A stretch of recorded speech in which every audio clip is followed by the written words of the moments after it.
interesting. Very interesting. So I didn't think we could do that. no, well, they're using the artificial intelligence. So guess what, guys? AI is not just to make stupid cat videos. It's actually, when you use it for the right reason, it's beautiful. It's a beautiful thing. So they're trying to promote it throughout the world. If you get a chance, just look it up. You know, Dubai, it's a city in that area, and let's learn from them. You know, of course they have bukus of money, right? So they have the luxury of doing that. But for the rest of us, I thought it was interesting. So wanted to touch on that. Also, I'm gonna get on my pet peeve, man. On my soapbox. I've noticed that. So chivalry, being a gentleman, okay. For those of us that are Generation X, I think we still do it. We still open the door for women. We still try to be a gentleman. Yes. I am not gonna throw my coat on a fucking puddle and let the lady walk through that bullshit. But I will let them, go first into a building, that kind of stuff. And it works fine. Usually women go first. But let me tell you what, ladies. If you're in a car and I'm crossing the street or I'm crossing across Walmart, fucking stop. You don't get the right of way. Wake up. Fucking pay attention to what you're doing. At that point, you're a driver and the pedestrian has the right of way. Twice this week, I'm trying to cross from the outside Walmart to my car, and here comes some lady thinking that she has I'm gonna go first because I'm a lady. No, fucking wake up. Fucking wake up, and you're a driver, you're not a lady, you're not a man, you're a driver. And the pedestrian, okay, if you don't know what that is, the people with 2 feet walking, that's a pedestrian, they have the right of way. Next time, I'm gonna start breaking windows, man. Or I'm gonna fake an accident so I can get some money. Yeah, and usually on that, TJ, I'm gonna piggyback on that. A lot of those individuals, I'm gonna say individuals because there's guys. Yeah. There's guys. I will bet you they didn't even get the license. They didn't test for the license. No. They're not officially licensed because now these days, I'm sorry, they don't get stopped. No one barely gets stopped. Not if you're in an accident, those PDs, they're gonna be there. I'm not harking nothing wrong with PD. Maybe we are lacking in law enforcement. Not sure, but traffic stops. I don't know. Nothing is happening. And as a matter of fact, speaking of that, I'm gonna touch something about the school buses. People still continue not to stop on the school buses. If you're behind it or front of it, nobody's stopping, dude. Nobody's stopping, Bojo. I don't get it. I don't understand. They don't either they don't care completely, period. They don't know what the heck is going on, or what. I'll tell you what, all those factors, I think it goes back to just simple compliance. These people aren't taught well. They don't know the laws. They don't know what they got to do. And a lot of people don't think, if you stop for, like you said, for a school bus, they're honking at you. Yeah. They're honking at you like, no, it's the law. Like, and that's what happens. A lot of people, I don't know how they get their licenses anymore or what they do. But it's, a lot of people don't think, it does work. It does work. But I think if people, because it's the same thing on the highway. I'm constantly traveling. And you have some weirdo in the vehicle on the left lane, on the passing lane.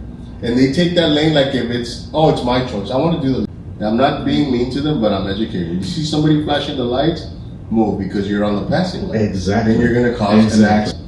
Move because you're on the passing lane. Exactly. And you're going to cause an accident. Yeah. And then they wonder why, I was traveling and I got struck because, the bigger trucks, they can't stop on a dime. Hell no. And if they think you're going to move and you make a slight move, like you're going to move to the right and then decide to stay on the left, guess what? They're going to kiss you and you're gone and your vehicle's out on off the rails. I just think it's silly, it's dumb, and it's a quick fix. And by the way, and then once they actually move, they give you that look like, hey, where are you going? They give you like you're doing something wrong. Yeah, like I'm the one doing something wrong. That's okay. I tell my wife, I'll take that. But you learn your lesson. Next time somebody flashes the lights, move out of it because you're in the wrong lane. So. Yep. So, TJ, here's a question for you.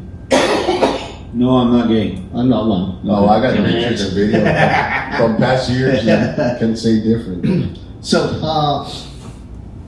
in the law enforcement department, Yeah. okay, since you're retired, or retarded, I should say. No, we don't say that word. Oh, okay, sorry. That's right. Not like the other word that we can't use. Oh, you can't say homeless. What is it now? It's unhomed. Unhomed. Unhomed? Unhoused. Unhoused, there we go. I don't know if you know that, Doc. You know, we're trying to educate you. You cannot say homeless. I'm not as refined as you guys. So you gotta say unhoused. So, It's like this. You can't say midgets. You gotta say little people. You can't That's say, That's true. you know, the word fag. You gotta say homosexuals. You can't say pedophile. You gotta say Father Henry. So anyhow, So anyway, going back to the yeah. going back to the conversation. Yeah, like, Thank you, Doc. I'm sorry. Go ahead. You see. Get off the tangent. Yeah, no kidding, man. So what needs to be done? I mean, as the city level, is it For what? the PD level? No. It's I'm telling you, brother. I've always said it. It's the parents. Oh, yeah. Only three entities will educate your kids. Yeah. Family, the parents, of course, meaning that. The streets, or the police. There's no other option.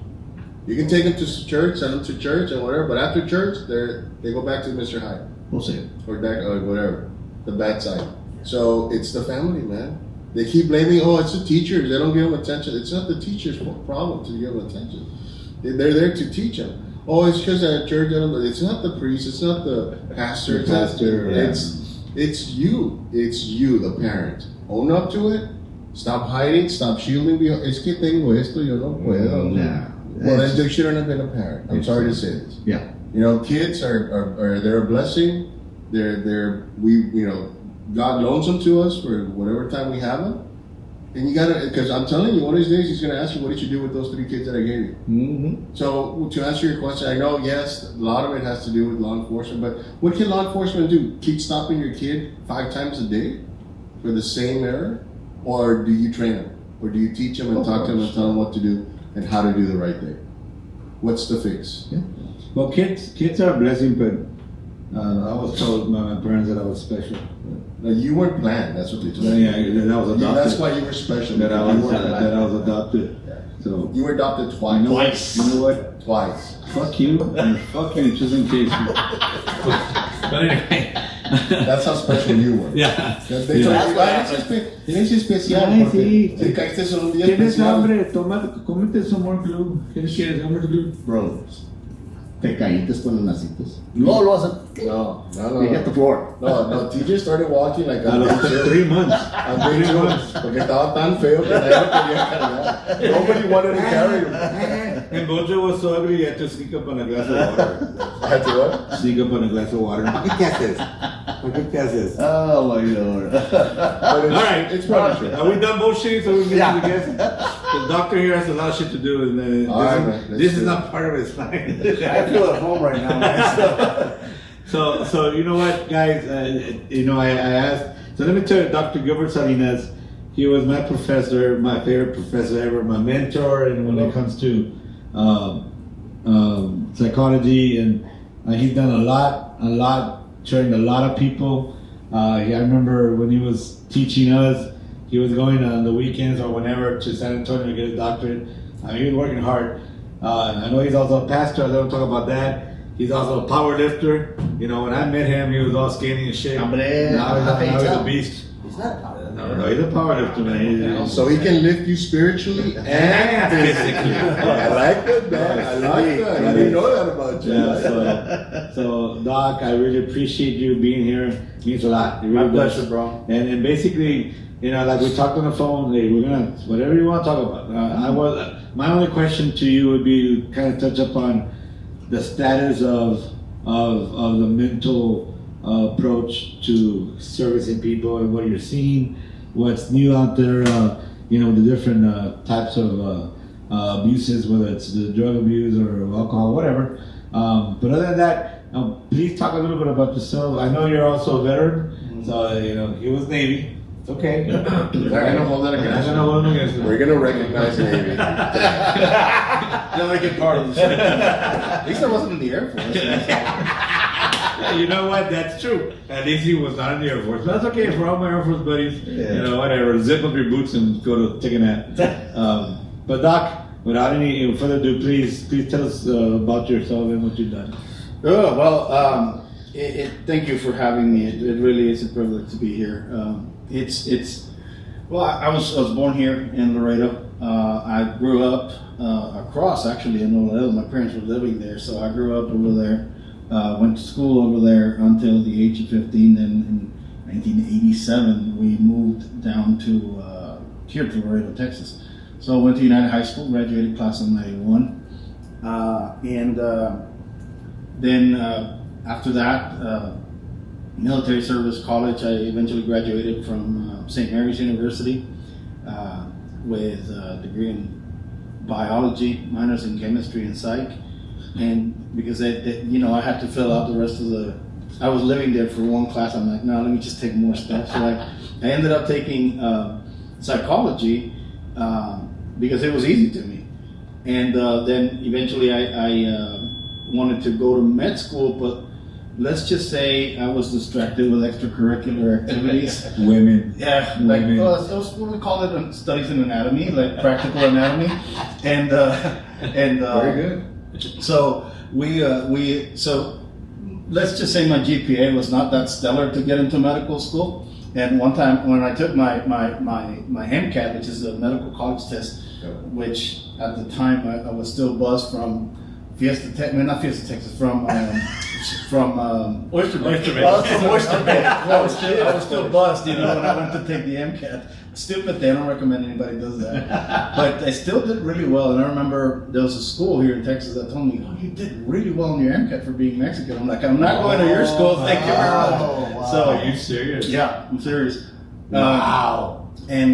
So I said, well, you know what? Let me get a master's on something, anything, to not compete with all these kids with astronomical GPA. So I moved down to Laredo and ended up there at TMU. So at the time, the director of the program was Dr. Madrigal, Dr. Julio Madrigal. He's also a veteran. And I remember he looked at my stuff, looked at my paper, I took the MCAT, okay, veteran, oh, you're in. I'm like, okay, cool, So I started the program there at TAMU in counseling. But bring your bell bottoms. So I started there, and after that, I just really, I was getting a lot of free counseling. At the time, my life kind of turned upside down around that same time when I first started the master's. And had it not been for all the free counseling I was getting as part of the program, I'm like, oh, this crap works.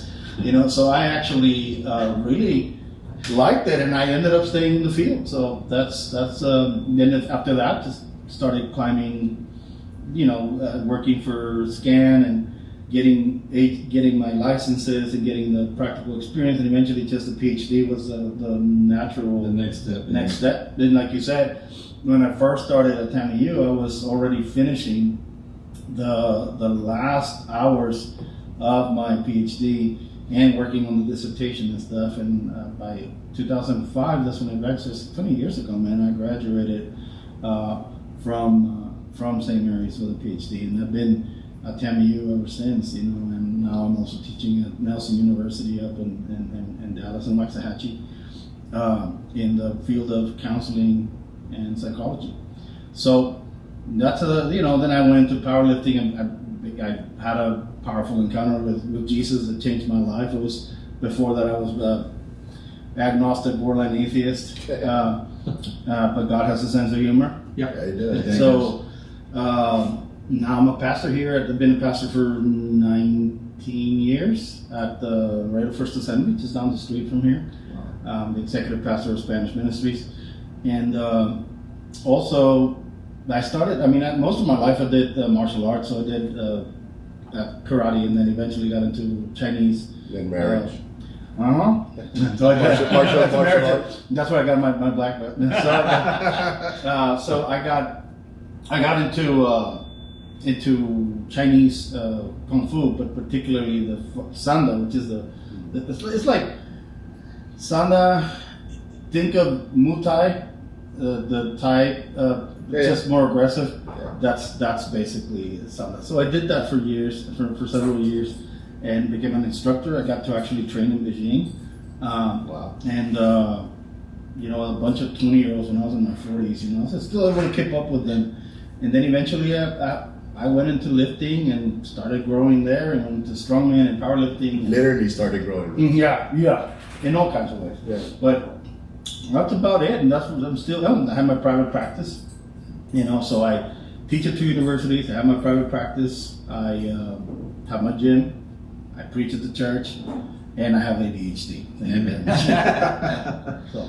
So yeah, I remember when I was going through the program with you, you were half your size now, and but then now you start getting into the powerlifting and start looking at the picture. I'm like, God darn it, this guy, you got serious with it. You got serious with it.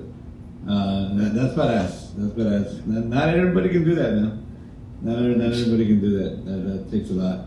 Hey, But, Doc, There's question for you. I Yeah. mean, how much has the mental health practice for you and helping those that are in need, how much has it changed? It's changed in the way that I think the approaches that I used, and as I've gained more experience, you know, I did things differently than when I first started. When you first graduate out of the program and get your license, you think you're super therapist, you know, and then you get humbled really quick. Because I started working with teenage IV drug users, and you thought you're equipped, you know, and then you realize you're so ill-equipped to deal with this kid. So very quickly I had to relearn approaches to psychotherapy, and that was the population I was working with most. You know, I'm a chemical dependency counselor. That was the first license I got. So I was working with a lot of individuals who were addicted to different things. Eventually, as I developed clinically, I started pretty much seeing a wider range of population. So I do quite a bit of individual, but I have very few individuals who struggle with addiction in my practice. Most of them are now dealing with anxiety, depression, trauma. Trauma's become a big thing of what I do. I do a lot of trauma work, and the approaches that I use, you know, and because I'm also a pastor, and I'm leading a lot of like those big why questions, you know, so I started using a lot of what we call existential humanistic approach, which is a guy by the name of Viktor Frankl wrote this. This guy was a psychiatrist who was a Holocaust survivor. He actually was rounded up in Austria in 1938 and survived Auschwitz. Actually ended up in Auschwitz, and he survived there. And he wrote a book, Man's Search for Meaning. And that book, I literally was one of the first books I read as I started my doctoral program, and it absolutely changed my life. So it talks about finding meaning and finding something that you want to work towards. You know, like if you're going to suffer, you can't change the situation. One thing he says is one of the last human freedoms that we have is when everything is stripped from you, the last human freedom that you have is the choice to decide how to deal with the situation that you can't change, the way you're going to react to it. Right. So I employ a lot of that in my therapy. Eventually started working a lot with Gestalt, which is a different approach to psychotherapy, and which really leaves very little room for patients and clients to kind of hide behind things, because you kind of obliterate any hiding spot. Right. And TJ can tell you what I would do with the students. You know, I was teaching them that, because I would do live demonstrations there with the students. You know, and it's very effective. And the latest, I guess, tool that I started using, and latest being like starting in the summer of this year, is EMDR, eye movement desensitization and reprocessing. Those are the ones that I've been using, and it's been proven very effective to treat trauma, PTSD, but not just PTSD. Actually, you can use it pretty much for anything. Okay. Right. So clinically proven, very effective. Yeah. And just last couple of weeks, I started using also another technique called LENS, which is low energy neurofeedback systems, which basically you hook somebody up to a transponder to a computer, and it picks up the brainwaves. And what it does, it reflects back some of that electromagnetic radiation back to the central nervous system. and the nervous system will start setting itself right, resetting itself. Oh, And it's at a very low dosage of energy. I mean, your phone is a couple of orders of magnitude higher than what that, you would yeah. get from that. But it's really interesting. So that's what's changed as far as my approaches, but as far as the populations that I'm serving. So hopefully that helps. So it's funny, Doc, listening to you talk about Victor Franco and the Gestalt. It's like I'm back in class, but it's weird. Listening to But this time you can't fail. Yeah, this time. Yeah, and I remember. I'm glad you still remember. Yeah, so I remember he used to make fun of me because. So we used to do recordings of our sessions. Like he used to make fun of me because it took me a while to switch off the cop thing and go into listening instead of talking, instead of trying to get the answer from them. Forcing the answer. So every time I would come by, he's like, "Okay, you're not a cop." I had the light on the guy's face, and I had a phone book ready to smack someone and get the. But you're not a cop. But no, it took me. You know what? And I learned to not think as a cop. We're not here to find the blame or get some kind of confession out of anybody. But yeah, that was my biggest challenge in the course, to get rid of that approach. As a pastor, talk to us about that. One time, Doc invited me to the church, and let me tell you, I'm Catholic. I grew up Catholic, but that one time that I went, I will say that the community there is very welcoming. I mean, I felt like I had been there forever. Like everybody knew. Norm just died, Yeah. right? Yeah, you did. So Norm from Cheers. I mean, what's his name? Real name? I forgot, George. Winston something. Anyway, so I felt like that when I walked in there. You always do it. I walked in there. I'm like, and Doc just said, "Hey, this is TJ," and he walked away, and I'm like, "Shit, I'm alone." Like, nope, no people You are did like, the right "Come on thing. in." Yeah, it was awesome. You did the right It was awesome. So I will say that about. Because you didn't make it about you going to go see him. No. Meeting him at church. Yeah, This is why you going to see God. It was a community. I was Catholic also, that more. As a matter of fact, I don't know. No different story, but that's how TJ and I met when we were little kids. We hated each other. We hated each We other. still do. I was an altar boy, he was a rondalla boy, and wanted to bust that guitar. I wanted to break I wanted to that throw the guitar. bells at him. Just look at that face. It's just- You gotta love it. Don't hate me because I'm beautiful. But anyway, so I too, when I first went to my first Christian church, Yeah. I felt like I was at home. I got mad at myself when I walked out. Why do I feel so comfortable? Yeah, it was Why weird. do I know all the hymns? Why do I know? Because my grandmother was Christian, and she would lend out properties and for revival tents and all this kind of good stuff. And I would go with her. So I knew everything. And so the prophecy comes back to it. And, Absolutely. but that's good. You have that in common. Yeah, it was awesome. It was awesome. Yeah. I'm not religious at all. I don't really subscribe to a church. I'm very spiritual. Of course, I believe in a higher power, but that's not it. But anyway, Doc, what's your experience as a pastor now? I know you've been doing it for a while, correct? Again, any changes? Anything you want to touch up on your experiences? Well, changes as far as I'm seeing a shift, at least in our church. I mean, I'm seeing a shift. But let me talk about the church, and then let me talk about general temperature, I guess, in the nation. In the church, what I've seen is a population shift from being a more traditional, you wear a tie and a suit type of thing, Yeah. to a far more leisurely, relaxed, laid back thing. I mean, we have Untucked a- shirt with the coat. yeah, exactly. That's me. Or just even a button-up shirt with jeans, and tennis shoes. It's shifted, and we're seeing that we now have a younger group of population.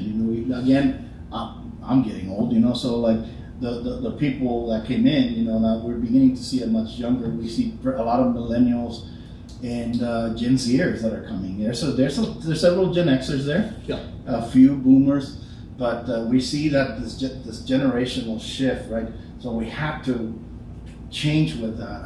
I believe that the message does not change. It's sacred. The message of the word does not change. You don't mess with that. Oh yeah. The method does. The way you deliver it has to change. So what do?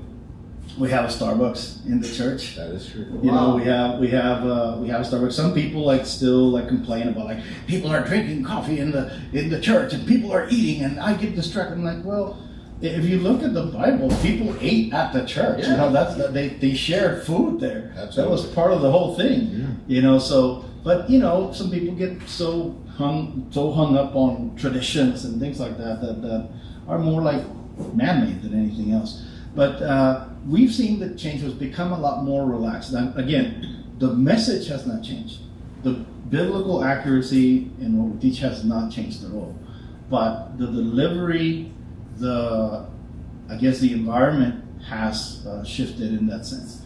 Now, that for a while there was this falling away of a lot of biblical values in the previous years, especially where there was a lot of prevalence of wokeism and a lot of left-leaning ideas that were very antagonistic to the biblical message, where a lot of people would be offended and would cancel and things like that.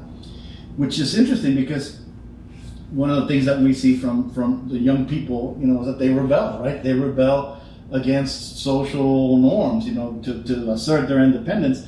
And what we're seeing with the Gen Zers, they're coming back to church. Yeah. There's this kind of fire for God amongst them, which is really, really interesting to see, and particularly with young men, which is something we had not seen. There's that. Yeah. I think that pendulum that swung all the way is now coming back the other way. So it's actually really interesting to see that. I had it's a comment, or maybe for both of you, you can probably split it up here.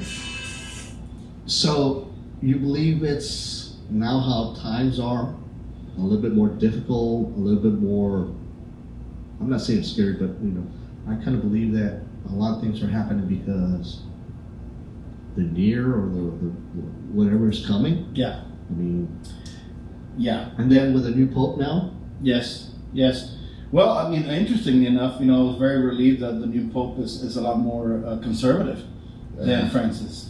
So Leo, the 14th is a lot more conservative. He's still very liberal when it comes to some of the social policy, but when it comes to, let's say, sexuality or sexual orientation, he's a lot more conservative when it comes to that, marriage and things like that. Right. And so I thought it was interesting to see. I was not expecting an American pope. I remember I was actually working on some reports. I was grading some finals, that day, and I saw white smoke. Oh, I wonder who this is going to be. So sure enough, we have an American pope. I'm like, this is interesting. Yeah. So I think there is a social shift. I'm assuming that you were addressing what's coming is maybe the end times or things like that. Paul wrote to Timothy, who was his protege, who was he was in his early 20s, and he was now the pastor of this booming church in Ephesus, right? So he's writing in the letters of 1st and 2nd Timothy. 2nd Timothy, which is the last letter he wrote, 2 weeks before he was executed, he actually tells him, hey, in the last days, people are going to shut their eyes, they're going to shun the truth. They're going to surround themselves with people that are going to tell them what their itching ears want to hear. Yeah, the nice right. thing. Right. Exactly. And they're not going to be. They're going to be so far away from the truth that when everybody says the truth, they're gonna recoil from it. So I'm paraphrasing at this point, but that's basically what it's saying, and that's exactly what we have been seeing. And I think we pretty much started living or went. So I think we already went around all that. Mm-hmm. That's why now, like you said, the pendulum's swinging back. Mm-hmm. I'm even starting to see some of the younger kids come in with a tie. Mm-hmm. They're wearing a little tie. It's funny, the newer one, the thinner ones, or whatever. Yeah. But it's still kind of like the old guard coming back. Yeah. They want to mimic what we did, Back 10 in the day. years, Back in the day. 10 years ago. Yeah. And once all this wokeness got done and all this stuff, and during that time there was a wokeness, and then there was that little preaching of the word in a softer, sweeter. Yeah. It's all success. No. The word is not like that. No. The word is a word and should never be screwed Exactly. up. If the word hits you, that means its effectiveness is getting through. I mean, there was time when I first started going to church, I was like, Yeah. and the pastor would say something, and I thought it was directed. How does this guy know I did that? Yeah. So that was the word. That was the word getting to me. That's how it starts. That's what I tell my congregation. The word of God is to comfort the afflicted, Yeah. but it's also there to afflict the comfortable. It's correct. That's correct. That is correct. Yeah, that's That a is good way to correct. put it. So, and you know what I think so.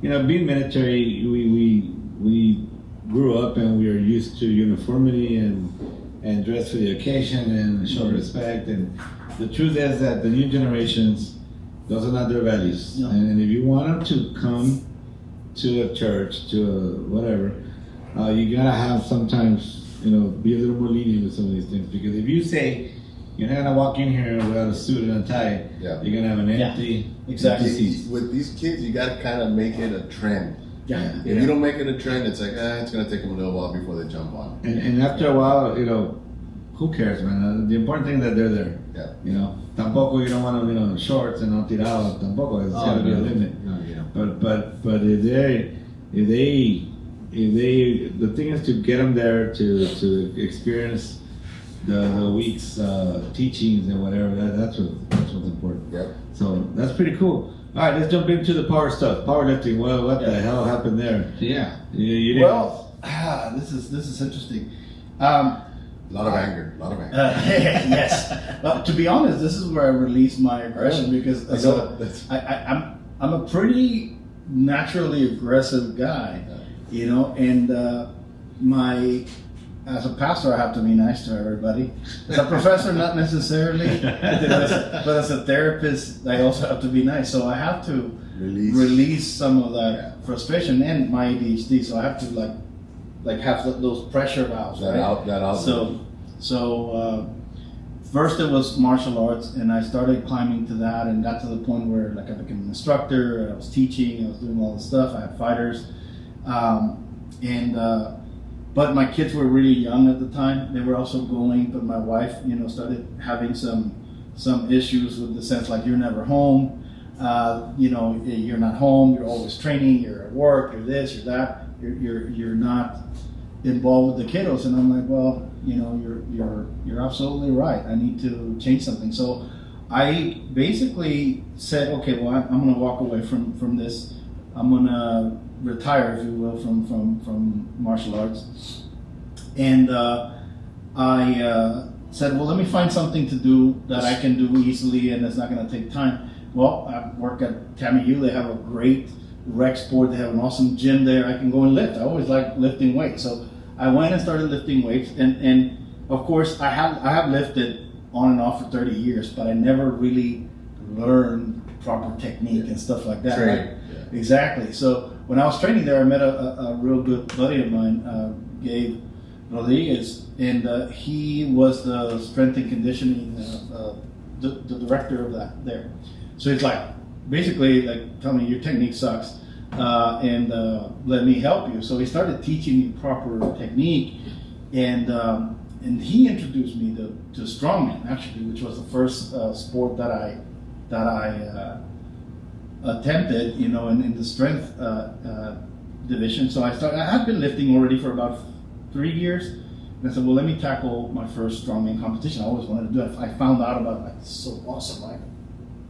So strongman is, you lift stones, cars, sandbags, all kinds of implements. And it's not basically based on technique or how pretty it looks. It's can you move the damn weight or not? You know? So that's basically that's what it is.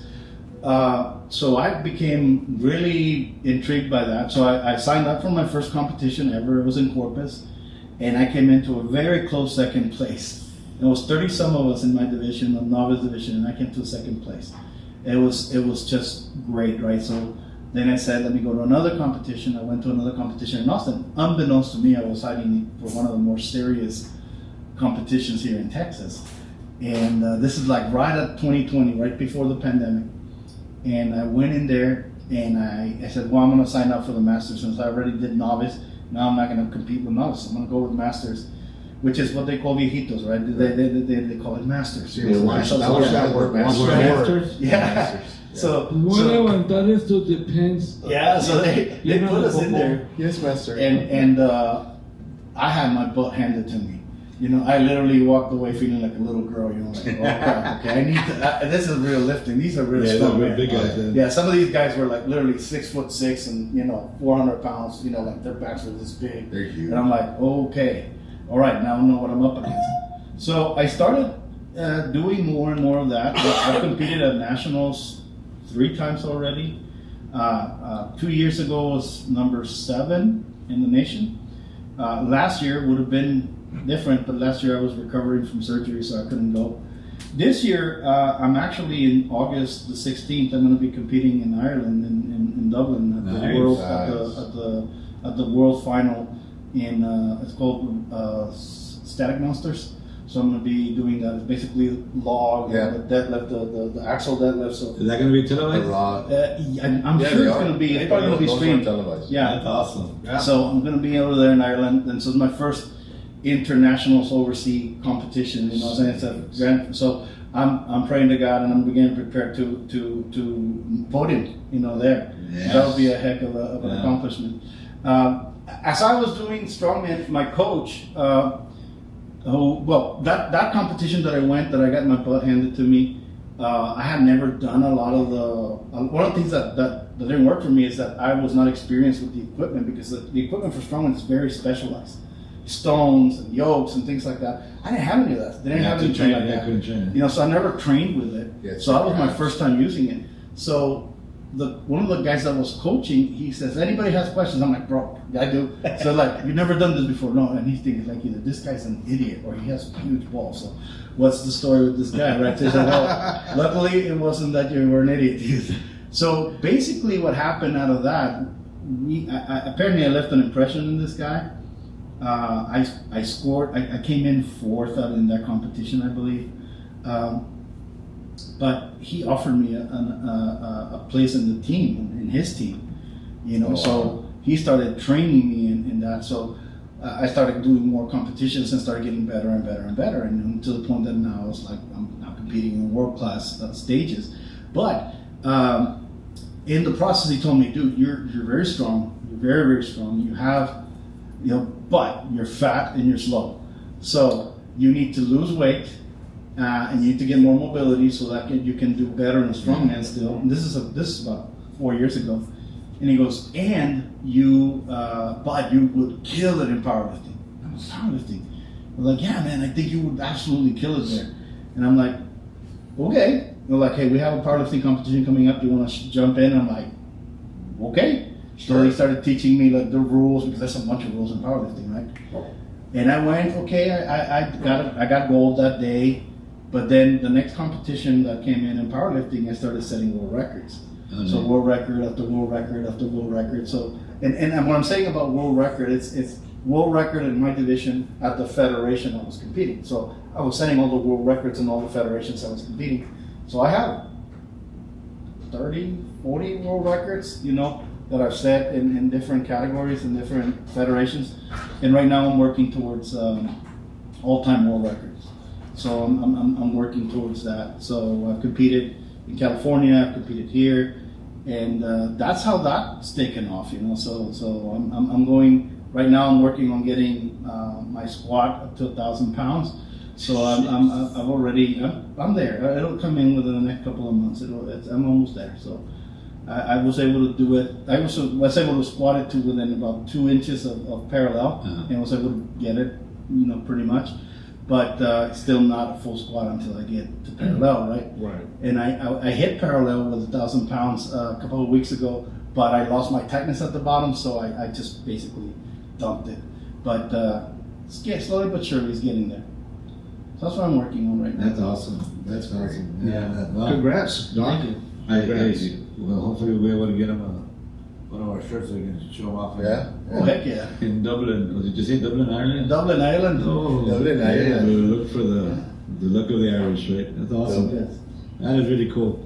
Wow, Doc. I mean, there's a lot of stuff that's going on, and like I said, I really, as far as a mentor and a guide, and what the time I spent with you, it was awesome. I learned a lot, And then, you know, every experience you should have, you should come out, you know, learning something different. And then that's I learned a lot of stuff. Like I said, my mindset was always just law enforcement until I started understanding that there's other things to do in life than just law enforcement. How we doing with the views? Yeah, you know what? I think a lot of people are confused. Well, yeah, there's still a bit of confusion, but ladies and gentlemen, just to let you know that we are live on the Big River Talks podcast YouTube channel. So that's the only channel right now so far that's active. Yes, we might be seeing it on Tejada Express Radio, but we're just using that to switch over to the Big River Talks podcast channel. So hopefully by August, ladies and gentlemen, the Facebook Live page will be active because there is a credential, there is a way to get that going on. So we got to do our time, as we say. And by August 7th or the 8th, starting August the 8th, then we can go ahead and go live as well on Facebook. So we apologize right now for that. But right now, send your questions, concerns, anything on YouTube channel, go to Big River Talks Podcast on YouTube. All right. So, Doc, again, thank you for your time. I know that you're a super busy guy. Appreciate it. And I really, I asked you once and you're like, yep, let's do it. So I know you have your own practice. And Laredo needs to know that you're available. You're here in Laredo, and it's you know, the specialist when it comes to mental health. A lot of people need a lot of help, man. Let me tell you, a lot of people walking around with problems that they don't know they have, and you know, sometimes it's good to talk to somebody. You know, I know I've confided in you a couple of things, and let me tell you, being on both sides of that table, yeah, you're right. If you have the right person talking to you, it works. It really does. You just gotta trust in the process, and then things take time to get fixed. You know, something that's in you know, your life, or you want to do something stupid. You know, talk to somebody. Doesn't matter who. Absolutely. Talk to somebody, because there's a lot of help out there. It really is. Doc, anything else you want to say before we? Before he leaves, is there a number for your office or something, Doc? Yes, I'm at 956-282-1163, and my private practice is called the Mars Hill Institute, PLLC. And you can find it, and you can find me in Instagram. It's on there, Mars Hill Institute, PLLC. And also, you know, there's the number, and if you need to write to me, it's Dr. Salinas, like Dr. Salinas, at Mars Hill, MARSHILLCOU, that counts me, so COU.com. And then we'll get that information as well. We'll put it out, even though it's not going to be active right now. I mean, live, but we'll go ahead and Appreciate that. Also, Lisa Peterson says hi. Hello. Oh, Stan. Yeah, she's watching. Thank you so much, Where's she Lisa. at now? I know she's Lisa, let us know where you're at, where you're watching from. I know what, she's in Arkansas. She's in Arkansas. Really? She moved over to Arkansas. She's over there going to visit the Bill Clinton backyard. Anyhow, sexual content. So, ladies and gentlemen, like I said, please don't hesitate. Send questions, comments, concerns, whatever it is, and we appreciate everything. Also, make sure you subscribe, like, and click on that bell for notifications whenever we go on. Hey Doc, so think of this, because you dabble in the word training, fitness, your signature, your email. There's no better workout than lifting someone who's down. Come on, I love that. Take that. Bojo is full of shit, but he comes up with these ideas. That is stuff, Like, man. yeah, no, he really does. A lot of stuff that we've been doing here in this podcast, he's come up with, starting with the name, River Talks and all that stuff. Like I said, he's got all the ideas. He won't do anything with them. He'll let us action them, but at least he'll come up with them. So we appreciate that. And he came out with a Rancho Grande also, so I don't know where that came from. But, I don't know. Yeah, All right. I like that. I have that one also, or be the mentor you always wish you had. Exactly. That's another Yes, one. that's that. I learned that through life. Doc, we appreciate Thank you you, very guys. much. Thank Thank you you for for being having here me. with us, taking a little bit of time off your Before you leave, there's a board over there, right there. If you could just You have to sign go it. through it. Yeah, you got. Can you throw it this way? If you could just sign it, it's right. You'll see it right there. Okay. As a guest, and then I'll show them when we transition. okay. All right. So, Doc, thank you so much for your time. And we'll talk. I gotta talk to you about some other stuff later on. But all right, you got it on me, right? So, all right. So while we do that, I'm gonna go ahead and talk about real quick about the sponsors. We got Eric Wick's Pizza. In fact, Eric Wickstrom is here today. He brought some pizza, and we're gonna talk about his story. You know how his parents started the pizzeria and then how he's evolved it into what it's become now. So thank you, Eric. He's one of our sponsors. Of course, we have Whispers Bar and Grill, bar and it's not Bar and Grill. It's Bar and Lounge. Bar and Lounge. You know why? Because I'm hungry. All right. So again, we call it the best little bar in Laredo, in Texas. Let me tell you, Mike and Roman and the staff, they don't put up with stuff. I've seen them where the guys want to get out of hand and they immediately take care of it. Nope, you take it outside. It's a safe environment for you and your loved ones. Just to have a nice drink and chill, man. Play pool, listen to good music. So if you're looking for a place to stay, to visit, Whispers Bar and Grill is the main one. What the hell was that? I just pissed myself. Thank you. At least it was like there were two little drops and they were not happy drops. Well, after 5 kids, whatever. So also. That's what happens with that freaking dog that sleeps all day. We're gonna talk about Junior in a little bit, Derek.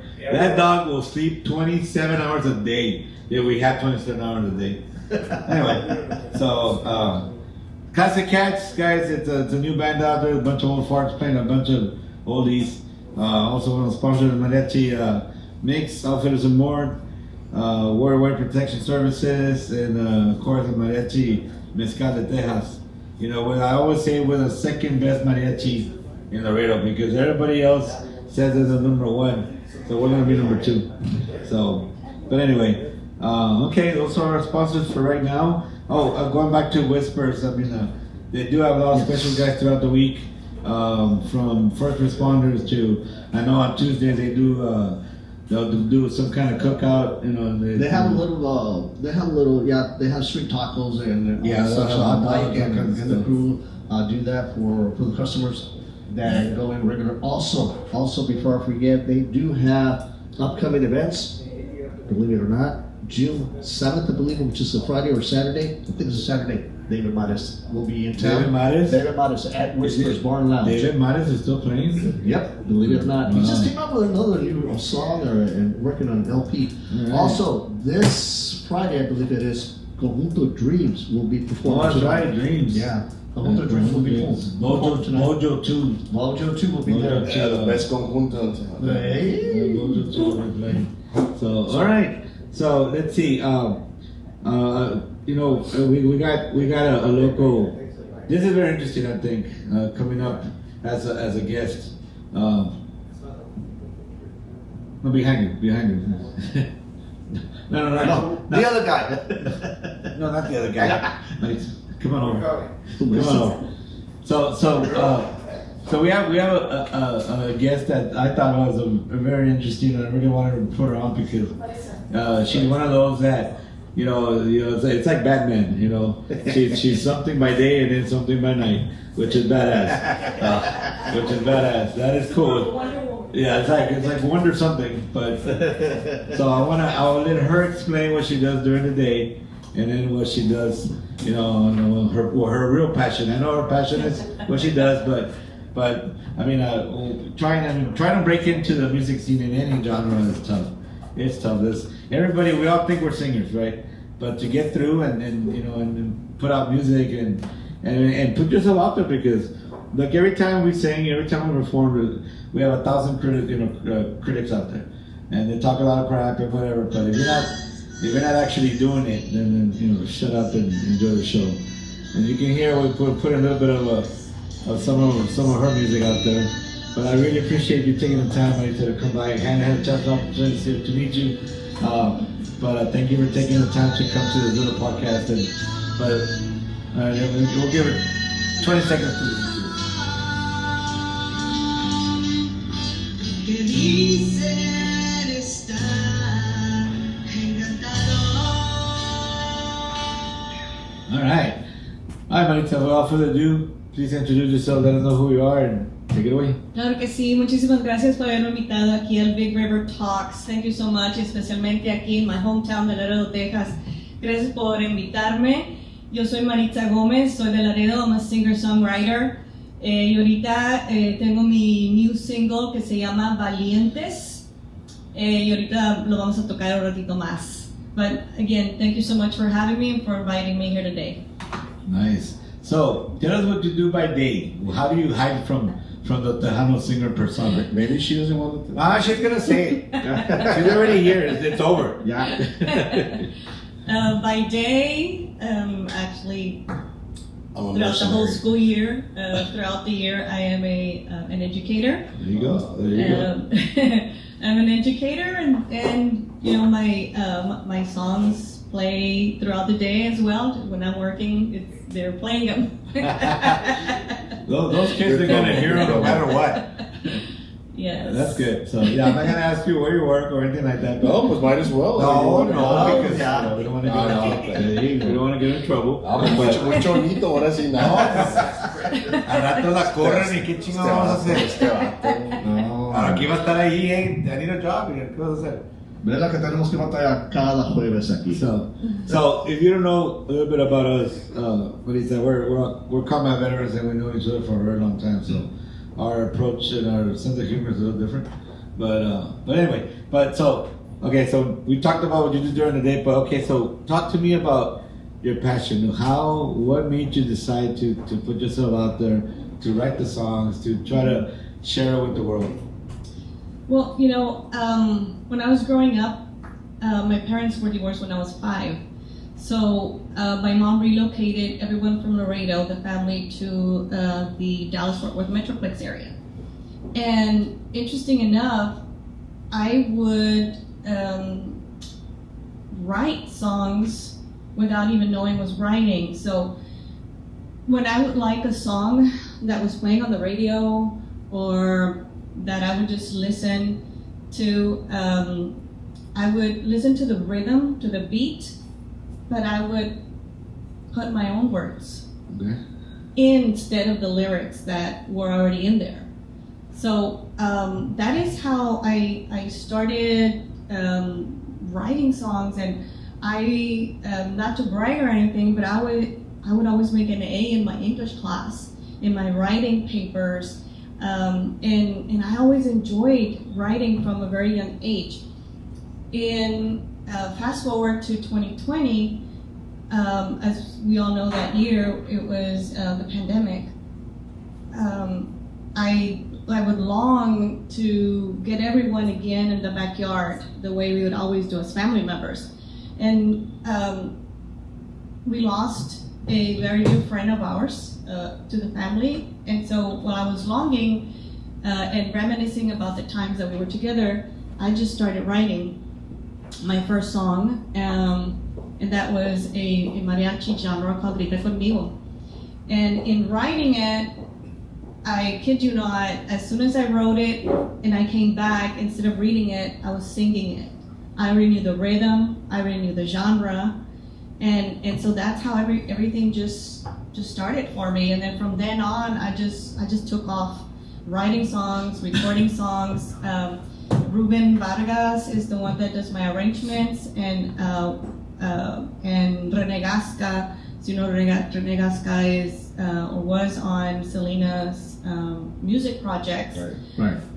He was the engineer behind a lot of my music projects as well. And then now, you know, with this new song Valientes, it opened a new door for me. Again, when I write songs, I write for my people, for mi gente, mi cultura. And this song, I wanted to tell the story of our people through the genre of norteño. And with that new genre, it has opened me a new door. several tours in California, and then just recently a nomination with the Guadalupe Conjunto Awards. Right. Congratulations. Yes. Nice. Yes. Yeah. What made you write Valientes? So what was it about Valientes? What does it mean? It was about me. Wow. It's called Valiente. No, caliente. Oh, I'm sorry. Go ahead.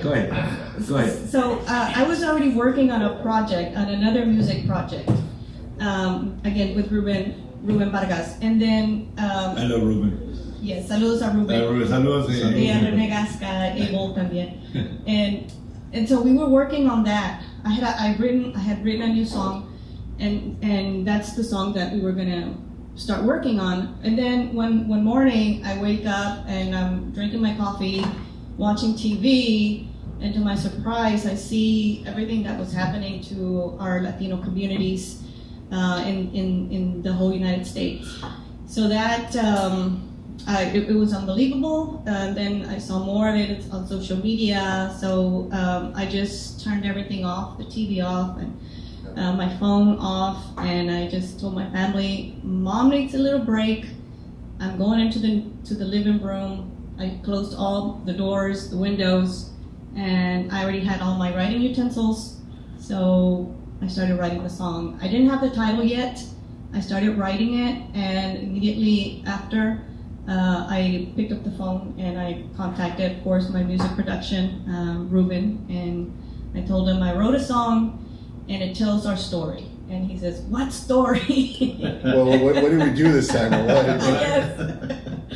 Hey, man, do we have a little bit of that? Can we play a little snippet? Yeah. You don't mind? Like? No, No, go ahead. don't mind. Just want to savor it a little bit more.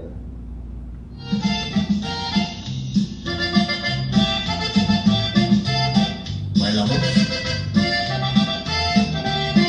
No, porque no es.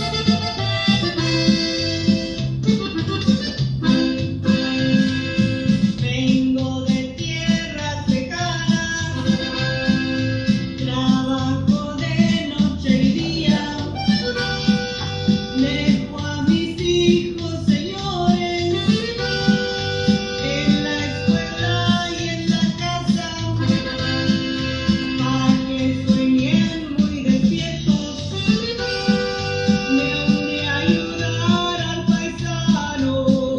Very good. I like that. There's no Yeah, there's no that's fixing awesome. that. Awesome. Everything you said there is daily, every day. Yes, good. that's what I like we do. that. Mhm. Congratulations. I like that. Yes, and when I contacted Ruben and I told him, okay, so, because he said, what story? So I started singing it already in the norteño genre. I said, and this is what I want to try. I had never recorded norteño, was my first try, my first time.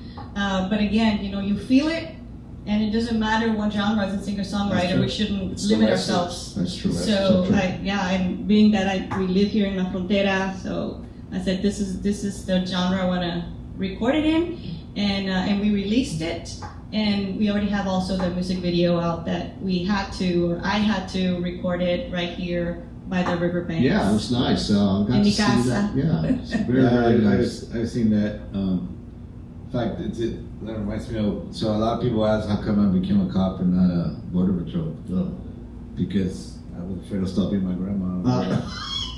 What am I gonna do? She still wanted, you know that. I know, yeah. Well, she passed away. So My old board tag team. My old board tag team still looking for her. But so look, I love the fact that you are memorializing and bringing to light, Yeah. well, who we are, and that's great, because you don't want to lose. I mean, as the generations develop, you start losing a lot of that culture, and it's reinventing itself, and it's okay. But sometimes to know where we're going, you got to remember where you've been. Mhm. And if you totally blow that off, you can't blow it off. You're not supposed to. Like right now, most of the kids now, they don't even know Spanish. Yeah. Not really. They know Facts. the real bullshit Tex-Mex crap, but that's not Spanish. Yeah. They don't even know how to write. They can't even do that. They don't do the Spanglish either. They don't, not anymore. We used to do Spanglish. It's just back bad in the English. day. Yeah, now it's just like, wow. So again, is it a good thing? Is it a bad thing? I don't know. The thing is to make progress, right? Our community needs to. So other cultures will complain all the time, and we don't have our own, TV channel. We don't do that. We don't try to copy other cultures' movies. We don't do that. You know, we're just hard workers, and we're just trying to get through life. You know, bring our families. The goal is to make the next generation better than yours. That's the goal. Yes, and if you listen to my song, as an educator, I wanted to do a historical narrative. So that's what this song Yeah, I is. think it captures it. It does, and that Just from was what I the heard. main focus. That was the main focus of this particular song. But in general, at one point, I wanted to write a book, but I decided to write short stories within my song. So every song tells a story, and just like all songwriters, we're the only ones that know the actual purpose of writing it, and then you interpret Well, it. it's like the Bible. If you and I read the same verse, we're gonna see it differently. Yes. So Interpret when you it. write it, I'm gonna hear it. I might hear it slightly different. I should get the main message. The but- gist. Yeah, Mhm. but there's gonna be things that you probably meant the other way, and I got it this way because I'm basing It's true. it on my own personal experience and my education and my whatever. So that's what makes it interesting because, like a lot of the '80s songs, you try to figure out, you know. Like, I what can't they- believe they meant that. Yeah. Now you even listen to it. It's like, Yeah. Oh wow. Why It's like not? Freddie Goes to Hollywood. Relax, don't do it. You know what it's about? No, what? No, I'm serious. Do you know what it's about? You know what it's about? Yeah. No. You know, anybody know? Anybody know? You're not gonna believe it. It's a- Frankie Goes to Hollywood. Frankie Goes to Hollywood. Relax, don't do it. It's about masturbation, and that's what they wrote about. But you're not thinking that way. 'Cause- About white lines. Yeah. Remember white lines? White lines. What do you think they're talking I about? have no idea. White lines. Oh, white lines. That they've been like lines. White Marita, wait a minute. Where'd you go to high school? We ask everybody. Where'd you go to high school? I went to high school here in Laredo. Oh, where? Where? I'm a 1989 What school? graduate Of? of the Green and Gold. Come on.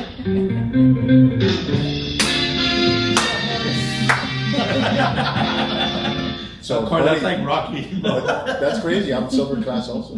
Yeah, actually, 89. Nixon. Yeah. From Nixon? Yeah, I'm 88 from Nixon, he's 89 from Nixon. So we missed each other. Yes. Yeah, she went to Holding Institute. The little bus with the whatever. But you know what, Marita? Regardless of what anything else, kudos to you Thank because you had something in you, and a lot of people we have it in us, but we never bring it out, Yes. and you did. You know, I didn't know like this either. Like I'm soy locutor por accidente. Doing this, I never thought I'd do. My brother's a musician, and they've been around all this and traveling or doing all this kind of stuff. I never thought I'd do, but it comes natural to me, and I like it. I invited him one time, I can't get rid of him. Big mistake. Now I can't leave. I let him into the door and I looked like a cat. But what I'm saying is that's you're a role model. You're an example for your students, for your family members, everybody who's around you. That if you feel something, follow it, Yes. chase it, develop it. I mean, what's the worst that can happen? That's up to you. Yes. We are our only fault. We're the only ones, and we're racist with ourselves sometimes. I know, no voy al gym porque estoy bien gordo. Well, that's why you need to go to the gym. But we're so racist against ourselves sometimes that things happen. But in your case, you said, I don't care. Not that anybody ever stopped you from what you're telling us, but you could have easily just kept writing and, solicit and offer the songs to other singers or whatever. But you acted on it. Yes. So if it you takes- feel it, write it. Yeah, Yeah. it takes Feel a it, do it. It takes a lot. It takes a lot because look, you're exposing your thoughts and your feelings to the world, and again, criticism, envy, whatever. It's always negativity. Doesn't matter. You might think you have a great project, and somebody, especially if we do it to ourselves. Yeah. That's one Or thing we're that our worst. my people, we need to stop that. We need to stop attacking each other. There's a bunch of other races to attack. Don't attack our own. But when somebody has the guts to pour your heart out into a song or a poem, whatever, you got to support it. You may not be. I'm not saying you have to agree with it because we don't have to agree with everything, but at least be, like this podcast. When we started, we told everybody, look, this is not to complain. This is not to criticize. It's about showcasing people like you and honoring you while you're alive. And develop. Yeah, because when you die, you're gonna have so many friends. Oh, que Maritza, she was so great. Oh, she sang so nice. Who gives a shit? You're dead. Don't tell me that then. Tell me this now. And then at night, pero lo olían las patas. Sí, pero sí, olía de gacho. Olía patsuco, pero that's okay. And she went to Nixon. Whatever. I know. 89. Salió de la She Nixon. could have stayed in 88, but no, she went 89. Salió de la Nixon. And as a matter of fact, speaking of But that, you we just already got have some to haters. pursue your dreams. You Yeah. know, whatever. It doesn't matter. You know, there's always going to be turbulence in your life, but you just have to stay focused and overcome it, and do what you want to do. Exceed your goals. Don't limit yourself. You know, I strongly believe that your life experiences prepare you for any situation later in life, or who you may become one day. I was very blessed to have, and you might remember this since you're also Nixon alumni, one of the greatest band directors, Mr. Yes. Carlos Luna. Oh, yeah. I learned so much from him. So you were in the band? Yes. I was in the Oh, band. you go. God. That we will hold it. Yeah, we're gonna hold that again. That we will And he, One time at That's band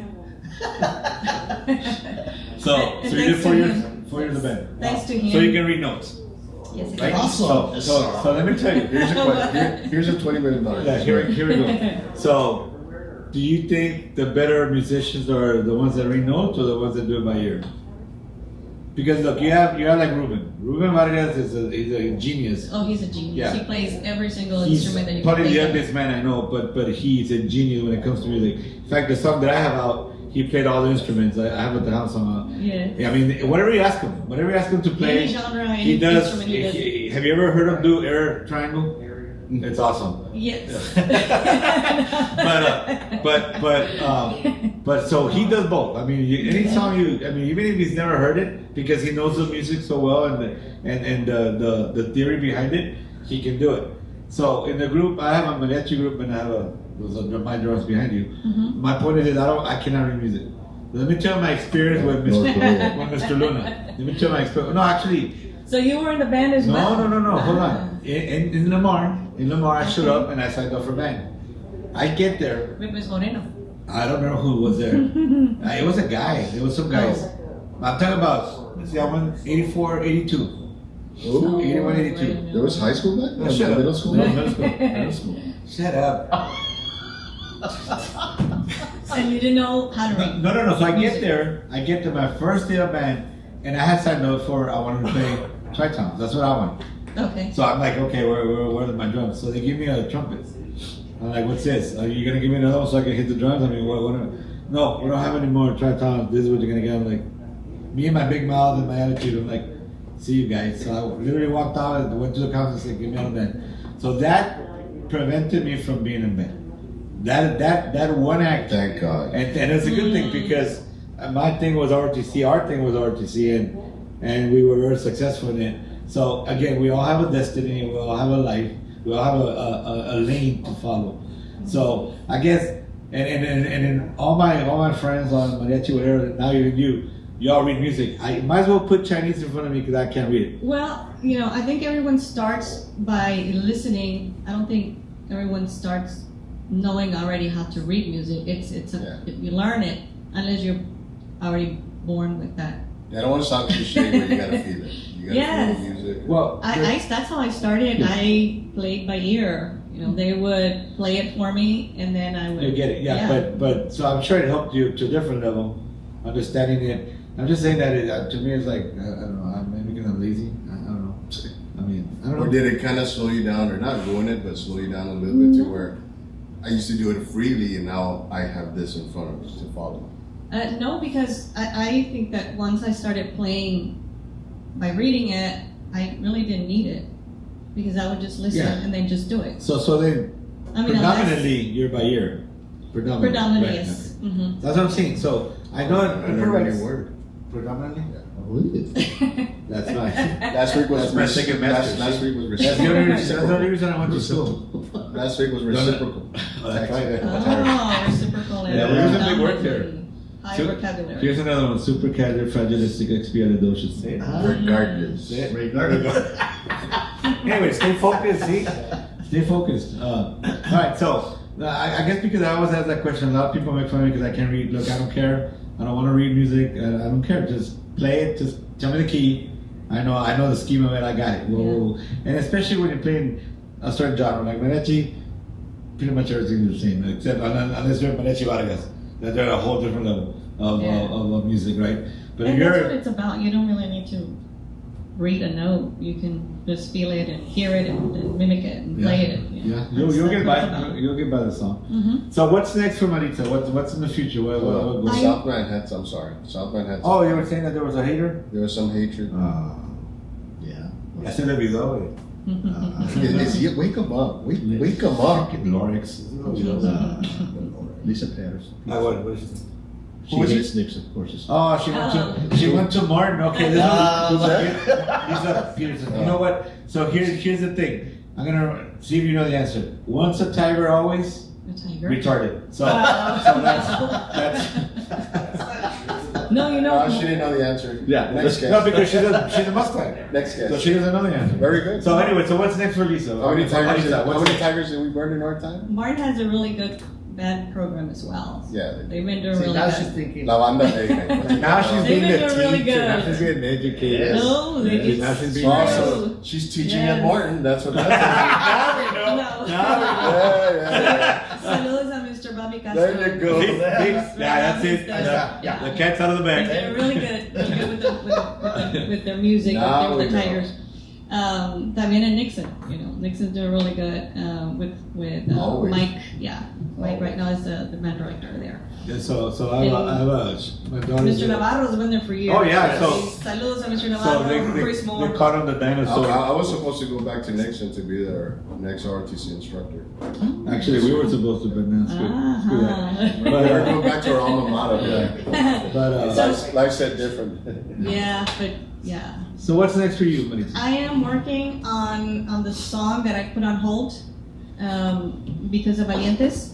So we are working on that one, but I can't tell you yet. Yes. You're gonna have to invite me back to talk about Yeah, it. of course. You know what? That door's wide open. That's what Whenever I you want want to to come back. You need to come back anytime you have updates. Yeah, you or stuff. Absolutely. follow up. Yes, come on over. Yeah, Yes. Come on over. We'll gladly receive you. Yeah, you so, can let everybody else know what's going on. Claro que sí. I'm working on that song. Again, Ruben Vargas is on the music project. I can't tell you this. It is a new genre Okay. for me. So She's doing reggaeton. I'm loving it. That's I'm all the loving cat's it. out of the bag. But it's I sometimes they ask me She's doing auto tune.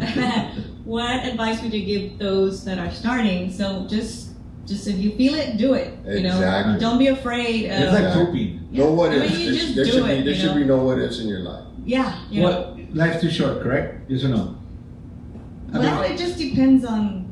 I mean, I because even when I'm not here, my music's gonna live on. So Exactly. in essence, I'm So gonna how do you live live forever? Exactly. That's my point. That's Yeah, exactly so- my point. And that's all we hope as musicians and as songwriters. So if I can't take it to the next level, I'm hoping my kids can or my great grandkids. Somebody, yes. Like like my grandfather, he used to play with una orquesta, and no one had played or wrote any songs, and here I am, many years later, and I'm writing songs, and I write from the heart, from the soul, and again, just for my people. Yeah. And last year I was nominated to the Tejano Music Awards as Best Congratulations. Individual Artist of the Year, and that was a big surprise for me. In October of 2020, I wrote my first song. 4 years later, I'm walking the red carpet with so Excellent. many That's awesome. artists. That's awesome. It was It's a just big amazing. push. Big Yeah. push. And, Well, that's and- awesome. And from Laredo, and I was just a simple band member at Nixon High School. How about that? back in Playing. What were you playing? 1989 What was with it? Mr. Luna, the greatest band. Yeah. ever. What was your instrument? Pep Riley's word. Oh, okay, you're Something gonna have to else. guess. I'm gonna say Clarinet. no. Fruit, flute, and clarinet. See, told Okay, you. who else? So What else? No, she was. Oh. Yeah, so let's see if you get it right. No, try Tom Sagan. You know what? What about French horn? Tuba. Tuba, yes. I'm a Tuba, player. tuba. Are you That's why in serious? some of my songs No you hear that wonder. big bass on it. No, it's just I remember there was Okay. one band member I would throw stuff on the tuba. Yeah. It was her. Nah, just No. at the football games. and No it wonder was- your back's all messed up now. No. But that's cool what you're doing, but it's think about it, Thank like you. you said, your grandkids years from now when you're Yes. gone. Let's play Buena's music. They bring up make their own bands. Let's play Buena, what Buena used to sing. It's gonna be you. Yeah, That's or they all. can That's change great. it up a little bit. You're immortalized now. That's excellent. Lisa That's Peterson says congratulations and many blessings to you, Marita. Saludos, Lisa. Saludos. Yes. Thank you so much she's- for tuning in and keep tuning in to Big River Talks. Yes, thank you. So, I look, that door is wide open. Like, so whenever you want to promote something, even if you want to just stop in, even if you're not one of the guests, just come on in. It's an open door. We have people come in with a new message or whatever, bring it over. I mean, that's what this is about. Like I said, to try to maximize and spread the word of who you are and what you've done and what you're doing. I want to give a big shout out to my husband who's always with me, my right hand, Kika G. Siempre está conmigo. There you go. Siempre There you go. estoy, Good to see está you. conmigo. And see, so you know how they say behind every great man is a great woman? Well, sometimes it's the other way around, right? Yeah, because it takes a lot for someone to be there, yeah. Because it helps out, right? Y claro, all my hometown, que siempre ha estado a mi lado, él siempre me ha apoyado. Mr. Southman, Fred Medina, siempre, he's known me since I first started, and how much I've grown thanks to my hometown, and thanks to people like you inviting the artists and helping us grow and get out there. Y toda la gente que está viendo y que está escuchando, siguen apoyando a todos los artistas y especialmente aquí en Laredo a Big River Talks. Keep on tuning in and share. We really appreciate that. Because that's DJ Man, because that's what this podcast is all about. Y acuérdense Promoting que somos Laredo. valientes. That's right. Oh, there you go. No, that's awesome. And whenever you want to do something with a real mariachi, let me know so that we can get together Claro que sí. and write something new. And I mean, Yeah. I mean, we don't mind playing the old stuff, but I mean, we need, like you said, it's a different time now. Sí. There's different topics, different things to talk about. Mhm. So let's do it. Yes, Um, está aquí un regalito, so ahorita se los doy. Great. Hay un pastelito. Para que lo tengan ahí. Oh, no. This is Oh, look at it. Wow. the cover of my That song, looks Valientes. So aquí está, ahorita se los You voy know what? a If you I'll give can an autograph it for us, please, so we can put it Claro up. que sí. That's awesome. Para ustedes, and my publisher, Menantes Publishing out of Cotula, Texas, Laila Lisa y Juan Mendoza. Yes. Saludos a ellos. Saludos. Very good friends of mine. As a matter of Yes. fact, Lila Productions, Lila, and Mr. Juan Mendoza también. Big River. De allá todos allá, a Cotula, Texas. Marita, anytime you need, as you always know, the radio station is always there for y'all. Doors open as well, Tejano Express Radio. Claro que sí. Un saludo también a Roy Arriaga, el Borrado Promotions también, Cinderella Promotions aquí también, Yes. que nos ha ayudado Cinderella. bastante. Y a George Vences de California, que también está allá apoyando, ayudándonos con todos los new artists and regular big time artists que gracias a ustedes nos están apoyando. Nice. So, like I said, the door's wide open, mate. So whenever you and you want to come by and talk to us about whatever, just let us know. Right now, we'll give you a contact number. Claro que And sí. Before Este se you, los dejo. yes. Se los dejo ahí también para que. You know what? We're gonna put it on the Are wall. you gonna have to raffle it? A ver quién se lo va a quedar con él. Pero trae todas mis canciones. Bueno, no todas. Trae El Valiente and some of the Tejano Awards que That is estuve ahí. It's gonna go right Para now. ustedes, so all our graphics se los dejo ahí. And espero verlos pronto con Yes. la canción nueva que Yes, viene. yes. Definitely. Thank you so much for your support and for playing my music. And go Mustang. Go Mustang. There you go. That's what I want to hear. Wherever dreaming goes. That's what I want to hear. Claro que sí. That sounds like rock and roll, right? Yep, some kind of 1870s porn. But all right, I appreciate it. Right. I'll show her. All right. All right. Yeah, we're gonna need you to sign that, please. Do not leave. Yes, of course. In fact, yeah, I wish I could still. We'll get a picture later on with you. Yeah. All right, so let's talk again, guys, about our sponsors again. So one of our biggest sponsors is Wizard Wicks Pizza, and we're that's gonna be our next guest coming up. And you know, he actually brought some of his secret sauce stuff. And brought some pizza, and we're gonna actually enjoy some pizza here. Appreciate it, Eric. Yeah, thank you, Eric. You wanna come up here? Come on down. Where's your secret sauce? To the pizza. Because I wanna. While we're talking to you, I wanna eat it. Oh, you want some? Okay. Yes, because that way the people can see how much we're enjoying it. Yes, it's gonna be good. It's gonna be good. All right. Again, Mariachi Mezcaleteja, Silverio Martinez. I didn't talk to him about, but again, for all your legal needs, Silverio is available. Whether it's criminal or civil cases, he's ready to help you out. Mariachi Mix, Outfitters and More, Whispers Bar, we talked about that. Tejano Express Radio, again, Fred, and you guys, I mean, if it wasn't for Fred and Tejano Express, we wouldn't have gotten started with this, so I really appreciate what they've done for us and how they got us to where we are now. If you notice, guys, we have shirts now. Every week we're getting better. We have a different setup now. We're gonna be a little more constant with our studio here, so it's gonna be good.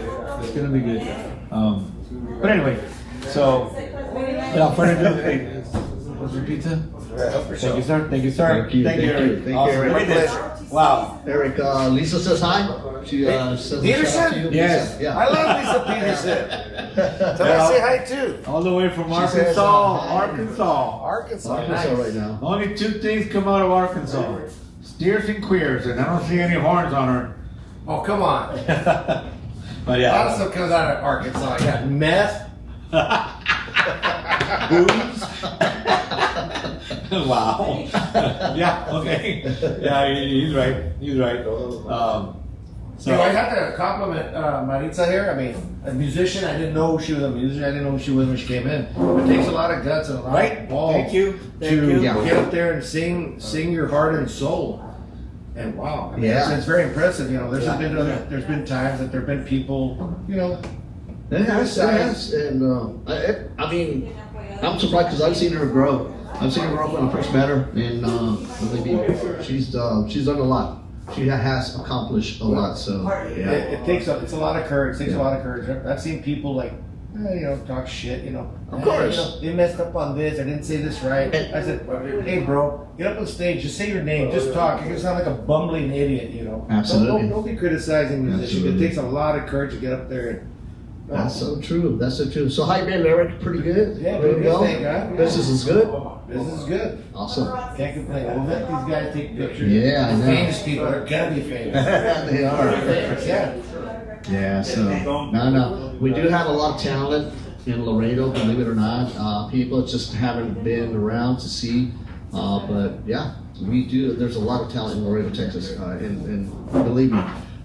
We all started because we wanted to do a showcase like TJ and Bojan have said. We want to showcase everyone else, not just Laredo, but everyone in the U.S. and around the world, because this is going big. We're going big with this, and we're not going to stop. Yeah, no, you gotta keep on going. Like I said, I mean, it takes a lot of talent. I mean, of course, it's a lot of talent. Of It takes course. a lot of courage. Yeah. Just to get up on stage and talk. And dedication and all that, so. Especially she's a singer songwriter. And of course, our next musical guest also, I mean, believe me, what I've read and seen and all that, I was blown away. Well, she's from Nixon. What do you expect? Class of what? 88? 89. 89, yeah. All right. So right now we have your logo up there, Eric. Awesome logo. That's the whole podcast on that. Talk about how you came up with that. But we'll get into that in a little bit. Yeah, we'll get to there. But check it out. Eric just gave me some couple of pieces of pizza right now. Yeah. You grab some. Help yourself. I didn't want to grab This pizza again, it's a Laredo staple. If anybody's ever had it, I mean, you can literally put a bunch of pizzas next to each other, and you can. I'll tell you which one is from Whistler Wicks. Well, the twist gives it away. Well, the twist is one, but forget that. I'm talking about the taste. I'm talking about Taste, yeah. everything that you put into it. We'll get to that later. But let me ask you this. I know you're second generation, but I want you to tell us the story of how Whistler Wicks came by and how it disappeared for a little bit, and now you brought it back with a vengeance, and what you're doing now. So We're at a different level. Yes. Yeah. Okay, it all started with, my father was a lieutenant commander of the Navy. okay. Go ahead. Yeah. No. You're good. All right, my dad was lieutenant commander of the Navy, and he was stationed, I don't know where he was stationed, but he was a recruiter here at Laredo Junior College at the time. Right? Okay. back then. I think it was 1963, 64. He was a pilot. So he You're the actual pilot. as a pilot, not like a jet fighter. Like he'd fly like fly single and double engine planes, right? The pharmacist in the Navy. Let them talk. Everybody wants to hear the story. All right, audience. I'm sorry. It's all good. We'll do it. All right, here we go. Go ahead. Here you go. Yes, like I said. So my father went somewhere up to the East Coast, right? Had to do something dealing with the Navy. And somebody sold him a pizza recipe, right? He said, okay, fine. Put it in his pocket. And we came back home, so my father and my mother, my mother went through his uniforms and found a piece of paper. Yeah, I said, oh, I got a love letter. Just, what's this? And it was a pizza recipe. So my mother looked at it. She didn't think much of it. She said, okay, I want to put it away. And then I said, I bought it from some hippie, That's good, dude. No, let's have some liveliness here. Don't worry about it there, Luis. Okay, I wanted to hear you. That's good. That's good. That's good. Don't worry about it. Wait. So, my mother was an accountant there at the PX. The PX here at the Air Force Base. Here. Yeah, here at the Air Force Base, right? My father was a pharmacist at the Air Force Base, right? So that's where they met, right? A little bit of time went by. And they had word that they were going to close the Air Force Base. So my mother had it in her mind, there's a rumor they could be closing the Air Force Base here in Laredo Air Force Base. So my mother's had this thing Is stuck it in her- around what, 70s? 1966, 65, 66. Yeah. It was back then. It was called the Laredo. Yeah, Laredo Air Force Base. Yeah, it was Army Air Corps. Before it separated to the Army Air Corps. A friend of mine, curiously, has the plaque. Really? Oh, I've been trying to buy it from. He only has an antique shop. Just steal Antique it. shop. Can't get shit. Steal it. And I've been trying to buy that off him for the longest time. Well, I've seen signs that says in the Laredo Air Force Base, but I'm pretty sure it was the Air Corps. I don't doubt you. It's like a little wrought iron little sign. It's Okay. like Laredo Army Air Corps. Laredo Army Air Corps. 1950. I don't know when it's Maybe the founded. 50s. Yeah, I know it changed from the Air Corps to the Air Force. Yep. That's So, when they separated. My mother had that idea that, that recipe of the pizza in her head, right? And like I said, she heard rumor that the Air Force Base was going to close, or she knew there's no future in the Air Force Base. She knew, like I said, she was an accountant. So she talked to my dad. She said, hey man, let's put this recipe together. So they did. And they started working with it, right? And like I said, they had that one recipe that they bought. And my mom tasted everything. That wasn't appealing, right? So they eliminated some ingredients and they added some ingredients, right? And I said my father was a pharmacist. Right? Don't worry, there's no narcotics in it, anything like that. So they worked with it and so forth. All right, take care, guys. Nice meeting you, Maritza. God bless you. So they started messing with it. So they said, okay, let's make this pizza, the original recipe, and let's make our altered recipe. Right? No. What I heard that they invited some airmen and friends and so forth from the Air Force Base, and they said we need for you to taste it. Right? Okay, sure, they tasted it. What I understood, everybody went towards the altered recipe, which is the recipe that my mother and father came up with. All right, let's try it out. So sure enough, they knew they were chopping ahead, right? So they got ahead of the game and they rented a place right there in Saunders and McClellan, which is 1101 in Saunders. It used to be a hamburger place, so the place closed down. And same thing, the guy was an airman that was there before. So they modified it, put pizza ovens in there. They started making pizzas, right? And this was in October of 1967. I was born November 67, so you could say I've been in pizza all my life. All your life, pretty much. All your life. All my life. That's yes. crazy. So they worked it and they did really good. The bad thing that hurt, the business, one of them, there were several blows. One of them was the closing of the Air Force Base. Second was a pestle devaluation going on in the first late, one. Yeah, first one in the late 70s. It really hurt the economy. The economy, yeah.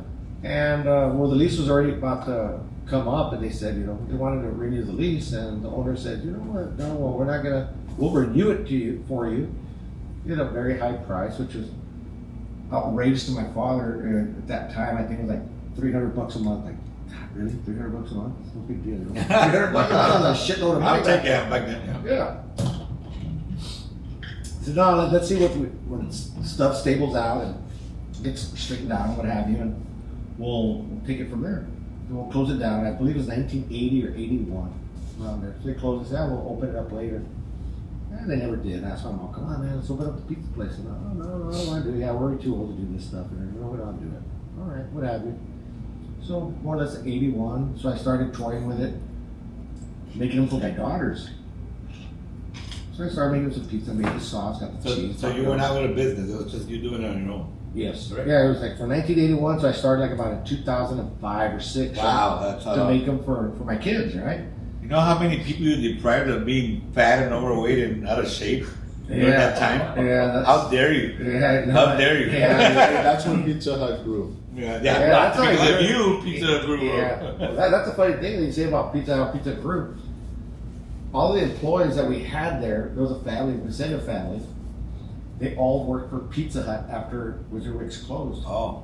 Martin was saying he was like the main guy of all the Pizza Huts. Like, And he became a high-ranking. Oh yeah, he was like the Jesus. Oh, he's of still Pizza there, yeah. or something. I remember. He already retired. Oh, he retired. Yes, Yeah, I remember Martin, Martin. Chuy, Pablo, which is from Tierra. Yeah, Tierra. yeah. Tierra.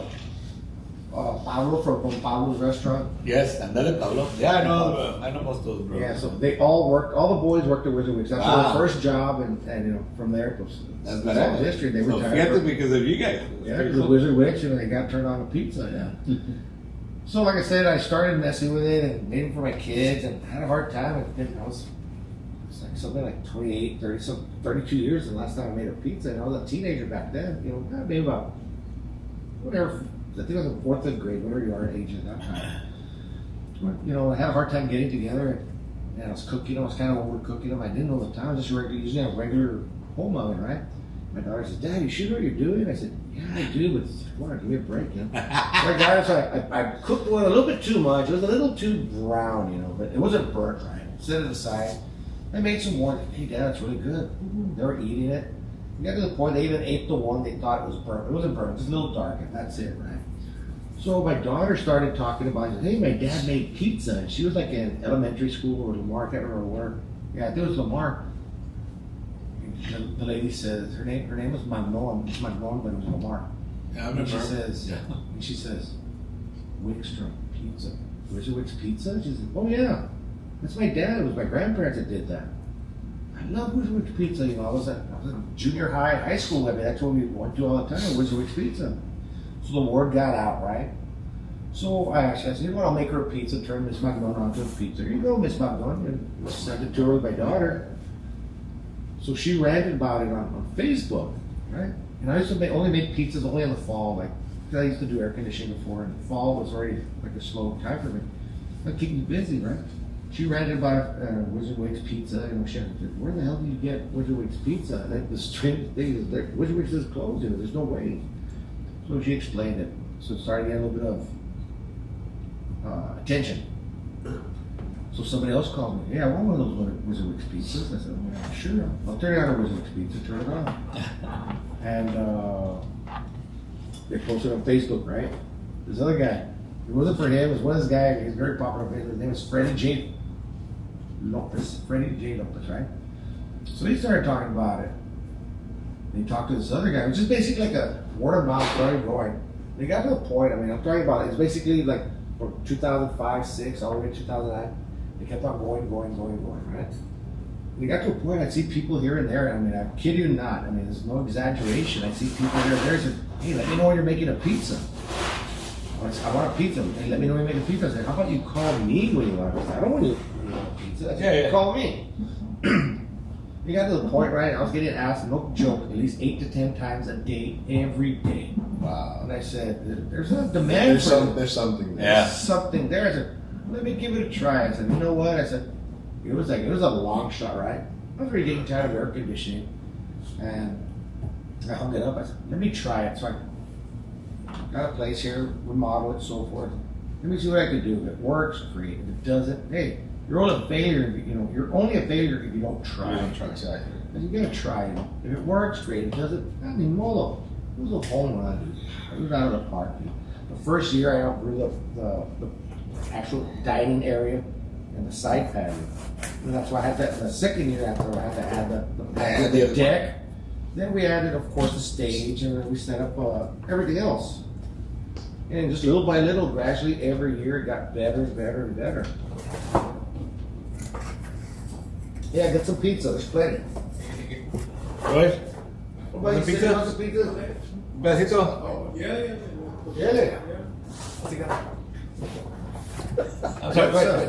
Get some. Here's some pepperoni here. I don't know pepperoni. It's a I want some pepperoni. pepperoni. It's a pepperoni.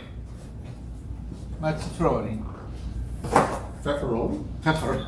Pepperoni. What do you want for it? Pepperoni? And of course, you can tell it's a New York style pizza. Yeah, so what did you, real quick before you continue, what did you bring first today? The pepperoni, and that's one of my favorites, is pepperoni bacon jalapeno Yeah. added mushroom. You know, so that one with the jalapeno, I'm not big on that, honestly, with jalapeno on the pizza. Uh-huh. But You're cannot- bad Mexican. I am a bad Mexican. I really I'm a am. worse one. I don't eat any jalapeno stuff. Really? I'm fake as they Even come. though he's gay, he doesn't eat That's jalapeno. all right, man. But no, what I'm saying is that there's some pizzas that the jalapeno is so strong that you can't even enjoy it anymore. Yeah, but it this over- one here, no, the mix. I don't know how you did it to blend it in where you feel it, but it's not overwhelming. Yeah. You can still taste everything else. The pepperoni, the mushroom. That's a perfect pizza right there. It really is. Guys, if you've never had Whistler Wicks pizza, you don't know what you're missing. I'm serious. I think last time I started that, he was throwing some cocaine in the damn freaking dough. It's medical grade, so it's Yeah. good. It's for medical purposes. Yeah, for medicinal purposes. Yeah.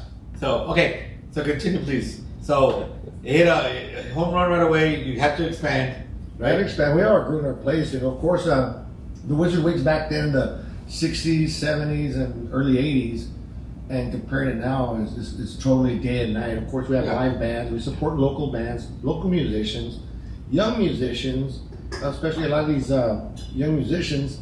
They're trying to go play at different places and bars and so forth, different venues, but they won't let them in because they are naturally underage, right? They don't give them a chance. So, and Wizard Wigs has also been noticed or recognized for is being like, this is where bands start. Yeah. Like a Whiskey a Go Go. You want to say Yeah. that's what this one band told me. You're like the Whiskey a Go Go. Yep. Laredo, Well, Texas. let me tell you. Picture this. What? Big River Talks doing a mobile. No, we need to go out there one That day. was your ways. We need to do a mobile. From We should do. Yeah, we should talk out there. Yeah, we Got a need to good go out patio. there. Thank you. So look, Eric, I've known Eric for since freaking Ryan. Yeah, elementary school. Since elementary school, I've known him forever. And I will tell you this. I'm sorry. Yeah. I will tell you this. I'm really proud of him because now he's a member of the Texas State Guard.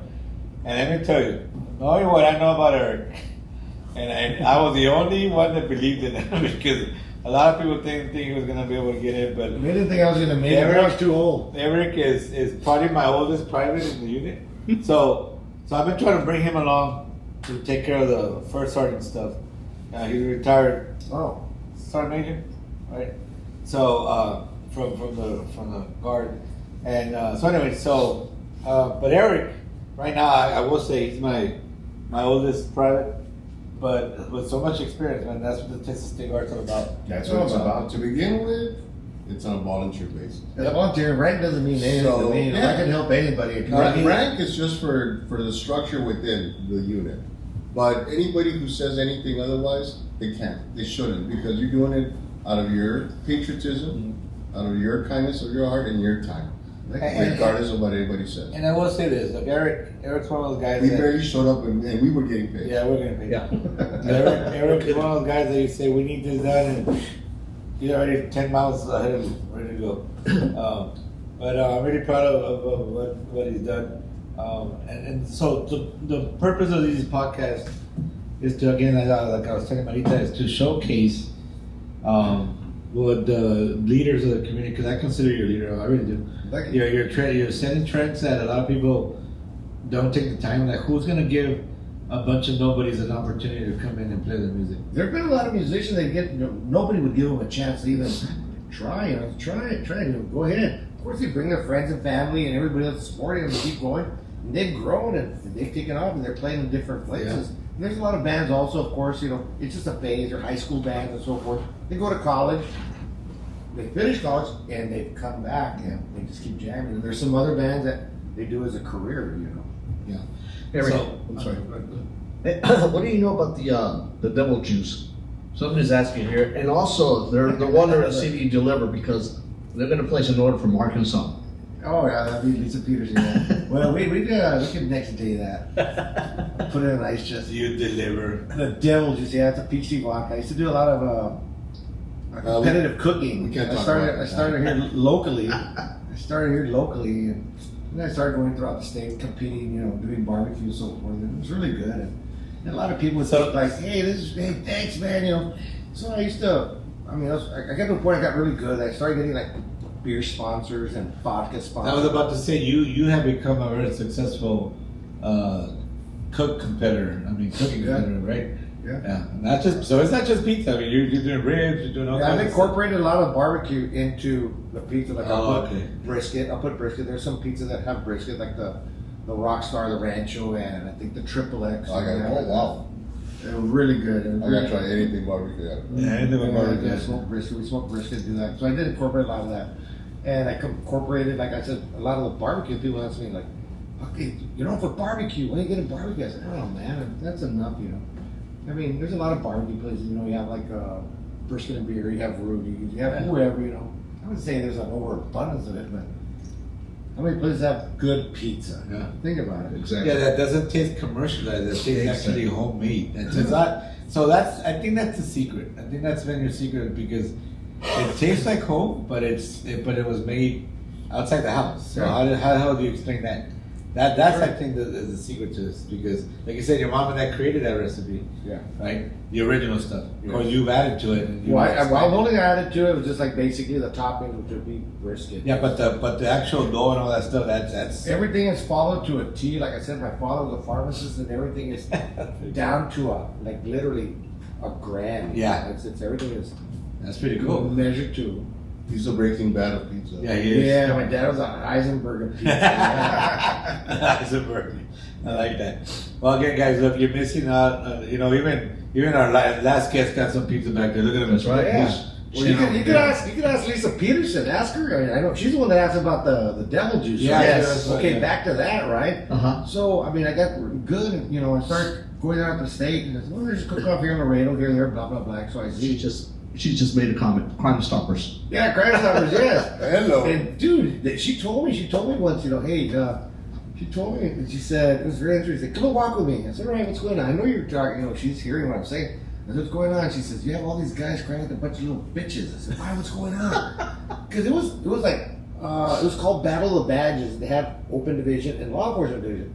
I go to both and I whip their asses, left and right. Right or wrong, Lisa. So, he said, you gotta cry like a bunch of bitches. All right, whatever. So, back with the devil juice, so I said, all right. So I had tea and I made tea, right? Made tea and I had vodka. Boom, just nailed a whole bunch of. So I had some lemonade. That lemonade. Trash can punch. Yeah, basically. And he says, what is that? It's devil juice. All right, cool.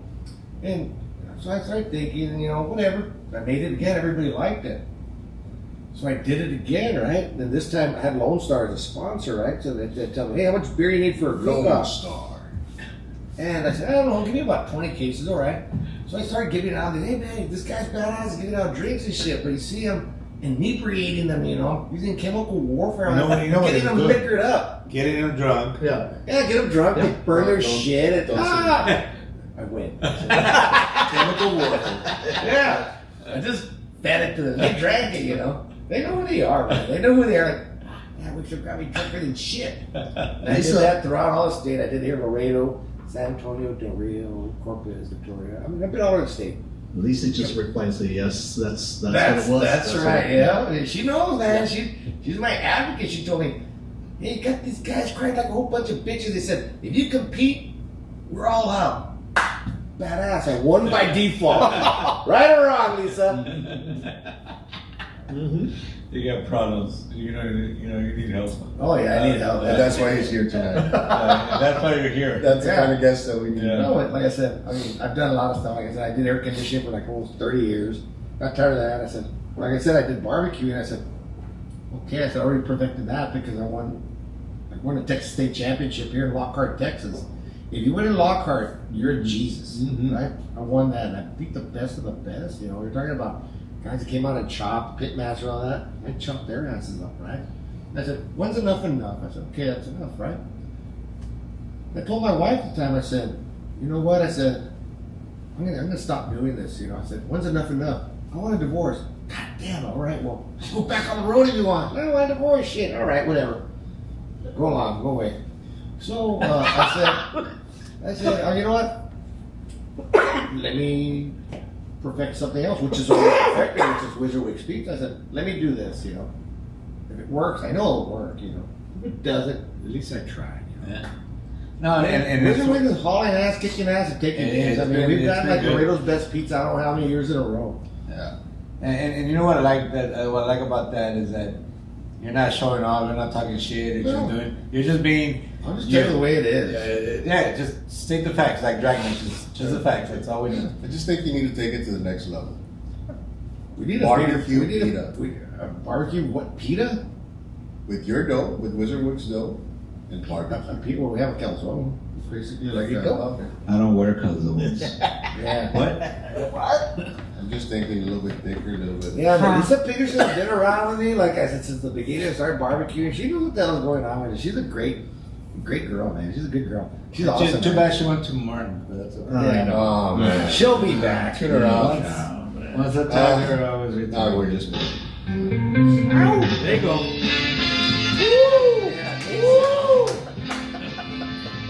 All right. Some of that. How's that for some foreign 70s music? Yeah, the best. I'm just missing the paneling to go with that. I'm telling you. We're gonna put some padding up here. And some green shag carpet. Yeah. Shag, baby, shag. Yeah. All right. So what's next for Wizard Wigs? What's the Wizard big Wigs, plan? well, we have a band this weekend, and in fact, I wanted to speak to the Maritza was left. I mean, Cindy can get a hold of her, so can you, whatever.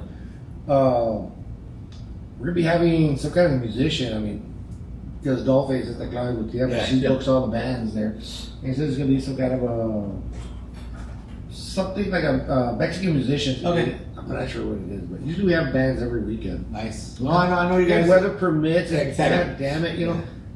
If I get a rain, and during the weekend, so And leave the weekend alone. Yeah, leave the weekend alone. But Yeah. then again, we need the rain and whatever. A lot of people freak out. It's nice weather. It's not too hot right now at night, you know. So Yeah. Yeah, no. I So mean, nice. we've been there a couple of times with Eric, and it feels like home, man. It feels like you're in your backyard, but it feels like Cheers. I mean, a lot of exactly. people. Speaking of Cheers, like old Norm passed away yesterday. Yeah. So sorry to look hear better. that. And he got, Yeah, the guy, he in fact, was- we were watching it night before last, and we were there at the pizza place watching it and so forth. I said, "Look at Norm. He's always there at the same spot. He just like, of course, this bar is a neighborhood bar, but like." Get alive, dude, you know. Of course, you have Norm, you have the mailman, Yeah. and so forth. Nobody knows anybody's name except for Norm. Maybe Yeah. the coach, but Yeah. because he was the coach, the old guy. But Coach. but they were showing the last episode of Cheers. It was Norm and Ted Danson's character. Yes. And see, I don't even know Ted Danson. I know Norm. Where is it? Everybody knew Norm. Right. So Norm was talking about. He was telling him. I guess Ted Danson's character had left and he came back. So Norm was telling him about, you gotta find your passion and find out what you love, right? So Norm said, I love that stool. When I die, and when I go to the big, Bar. Cheers in the sky, The he big goes, bar. not even God better be on it. That's my stool. Yeah. The main ones I think is like Kirstie Alley and Norm.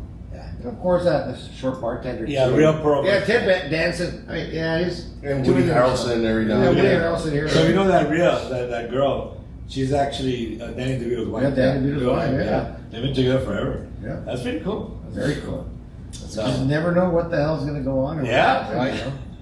Like poor Danny DeVito, they literally like shunned him when he started. He wanted to be an actor. He said, you're short and you're ugly. Why would he care? He's Wait a a great minute. actor. Did they tell him that too? Because they've been telling me that all my life. I'm sure I'm ugly. So that movie with Arnold Schwarzenegger, Twins. Oh yeah, twins. That was what that movie was about. Yeah.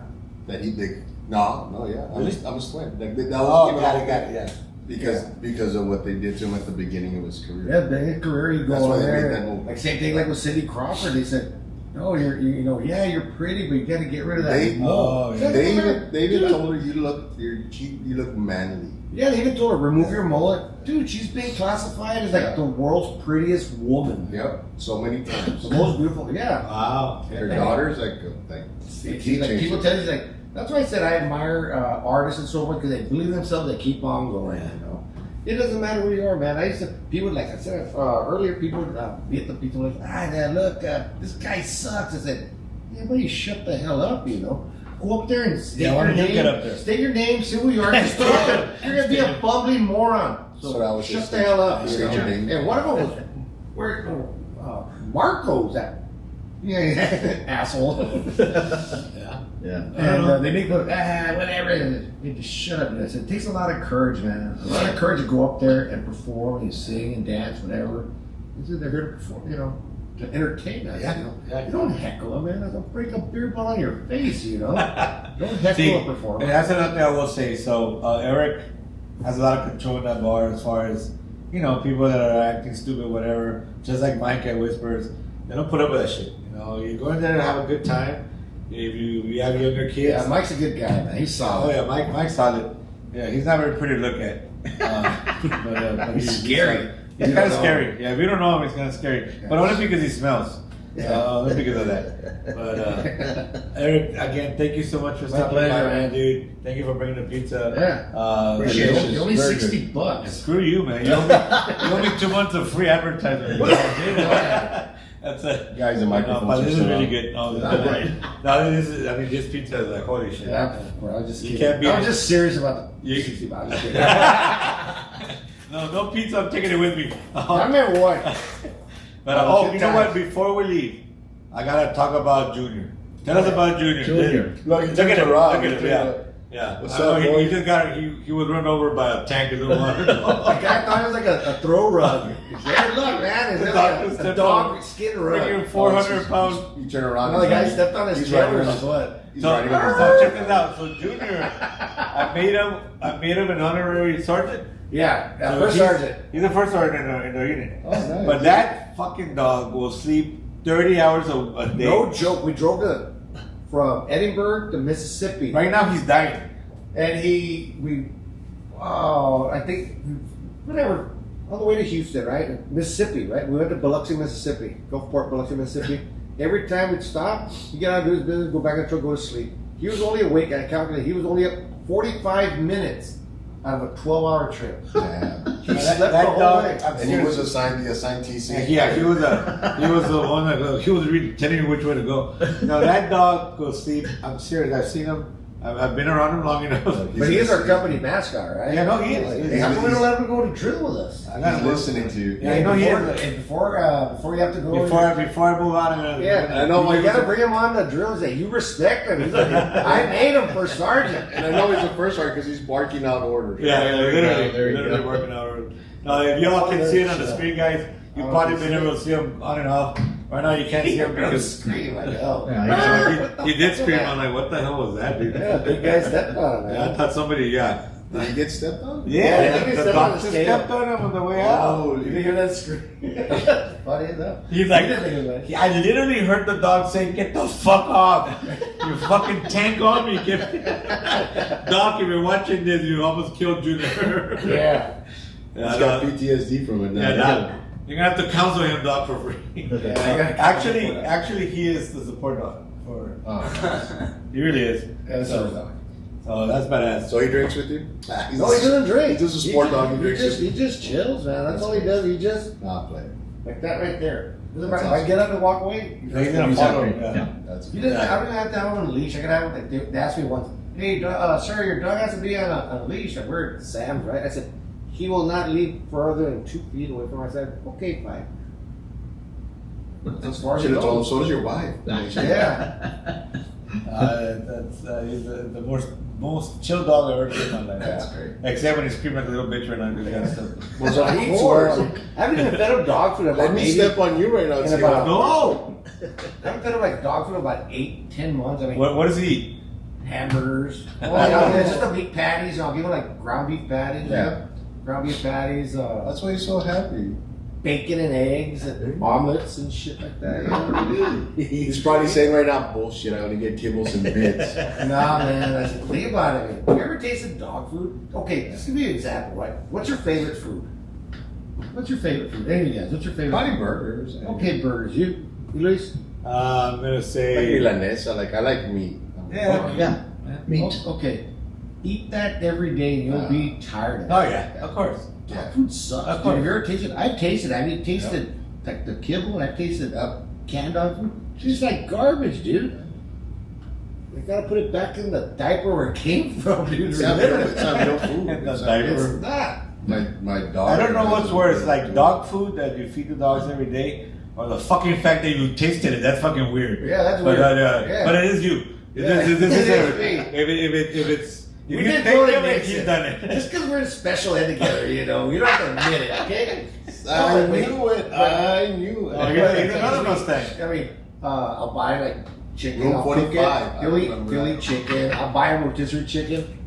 There you go. Shred it up, Yeah. See, rice. no, you're right. I mean, All look, that stuff is good. they gotta be bored of the same shit. Yeah. So I don't wanna be my I don't care daughter- what it is. Like even if you have your favorite pastry, you'll get sick. Oh yeah, of it. you My get tired. daughter got a golden doodle, Uh-huh. and she ordered food. What's it called? The farmer's dog. Yes. Guess what it was? To me, it's just leftovers. Yeah. Like, why pay for this? I mean, because it comes real nice and has the dog's name and it's frozen and you put it in the freezer. Yeah. You take it out of the freezer when you're gonna feed it. Yeah, they're like. But it looks like rice. It looked like me. Like they basically look like human food leftovers. Yeah. So then we just went to giving her leftovers. When they do that, And when now you she's portion your food out, when you do your meal prepping, And that's then all. a good meal Yeah. prep. Yeah, good meal prep. Yeah. I mean, I'll feed them like I'll make a rice. I mean, all the rice I won't use like regular oil, but I'll use like baking grease and make So- it. This idea for you right now. And when you make money, you send it this way. All right. Yes. pizza meal prep. There you go. There you Pizza go. meal prep. I'm serious, dude. They start I'm promoting it. You serious. start I've sending sent pizzas. I've sent them to No, Washington State. I've sent them to Dallas. Now, I'm talking about like Yeah. portion meal prep stuff made out of this type of stuff. Yeah. I'm serious. If Think you about start promoting it as it. I guiltless, guarantee you. you're gonna lose Yes. weight with this. Yeah. And Yeah. Make it as healthy as you Cauliflower can. We also, yeah, bullshit. we have cauliflower crust. Oh, You there call you it go. keto. There you go. Oh, my- Keto, we love- whatever, yeah. we love Meal Yeah, prep, dude. put it in there, freeze it, let them eat it. Yeah. To me, Laredo hasn't had pizza since Shakey's. Ah. Shakey's was good. I kid you not, man. It was a really good place, Yeah. you know. I love Of pizza course, stuff. It was a Wizard little Wicks shaky. Okay, Wizard Wicks was Beef. Laredo's first pizza I know that. ever.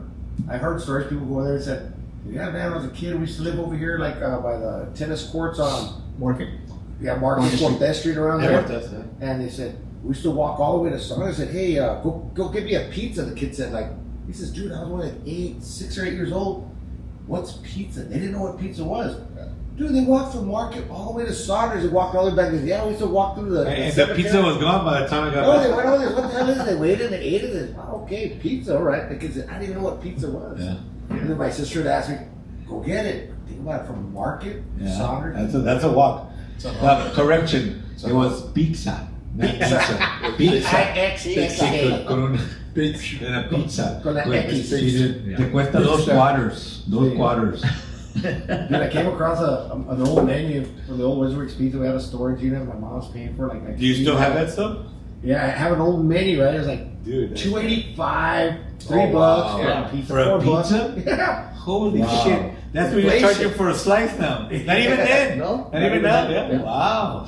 Bidenomics. We Gotta spoke know. about religion a little while ago. We're going to talk about some. Let's Politics. not get it. Get the fuck out of here. That's fine. That's another. That's for another podcast. Yeah, that's that's another- fine. Don't even get into that, man. You're But- gonna get assassinated. No, Eric, thank you so much, man. My for pleasure. stopping Yeah, by. Appreciate Thanks for the pizza. We've been, Right. thank you. We talked Hey, about let's this just- when we first started. He was here in our very first podcast. Nice. And then, thank you for finally stopping by. And let's talk some more, man. Thank you Yeah, for very serving. much. Man. Thank you for serving. I Thank mean, you. When somebody's done this for 30 plus years, getting paid and barely yeah. wanted to do it, Yep. if somebody does it, I'll volunteer. I don't do it for the money. There No, you go. because that's why good things happen to you, Eric, because Yeah. you're true and you're real and you don't think you're all that. You're just being pumpernickel. That was his favorite word. And That's your nickname. No, you know bullshit. that. No, bullshit. Ask Lieutenant He would Matt. always say pumpernickel. Always. That was your nickname, bro. That I didn't. He's half white. Cupcake. I'm into pastries, right? He's half white, so he knew all these big words. And back then, Confused? I was like, pumpernickel. ¿Qué es eso? Half man. Decir eso, es la mano. He's half white. I'm half man. I mean, whatever. All right. Don't judge me. Yeah. Thanks All a lot, right, Eric. gentlemen, Thank you, it was Eric. awesome. We'll talk later. We'll see you at Eric Wizard Wicks in a little bit. I'm out of my drink, so yeah, It's time to go. it's time to go. That's his watch. That's my I'm out of cue. drink. Look at Junior. He's like, yeah, let's go. Hey, Junior. Sorry we woke you up, Junior. Let's go, Dad. Let's go. Look at us like, what do y'all want? Who's gonna step on me now, fuckers? He's ready to go. No, hasta eso. You have to go. Unless He it doesn't says, even listen to my wife. Dude, come on, unless get a it says, cookie. Nope. he would listen to a master. That's it. She'll give him a cookie. She won't take it. I give her the same cookie. She's holding her hand. I'll get it. You can only take it from me. Yeah. Loyalty. He's loyal as hell, dude. Loyalty. That means nobody She'll else. cook him hot Nobody dogs else. and stuff like that. Won't eat it. Until I come home, then he'll eat it. And when he passes to a better place, dude, we're gonna do a 21-gun salute. Oh yeah, There for you go. sure. We gotta introduce him to the. I want to go see that. Yeah, introduce him to take him to drill. He wants to take the damn first sergeant to do it. Take it. Take Put the it. little- He's the mascot. You made him the mascot. Put I the, didn't. put the little thing that has a rank on the He even side. bought it. He got a little dog tag and shit. Yeah. No, but put the little, like a little apron that you put on. Yeah, that's it. It Yeah, has, that's it a has a vest. rank. All right. And I can give you some first sergeant rank. Okay, he has a tactical vest. Oh, there you go. There you He go. has a tactical vest. But he has to have headgear. Nah, I don't. Right. Yeah, looks like body I'll step armor. up my first sergeant Little, bonus. little, AR-670-1. No, no.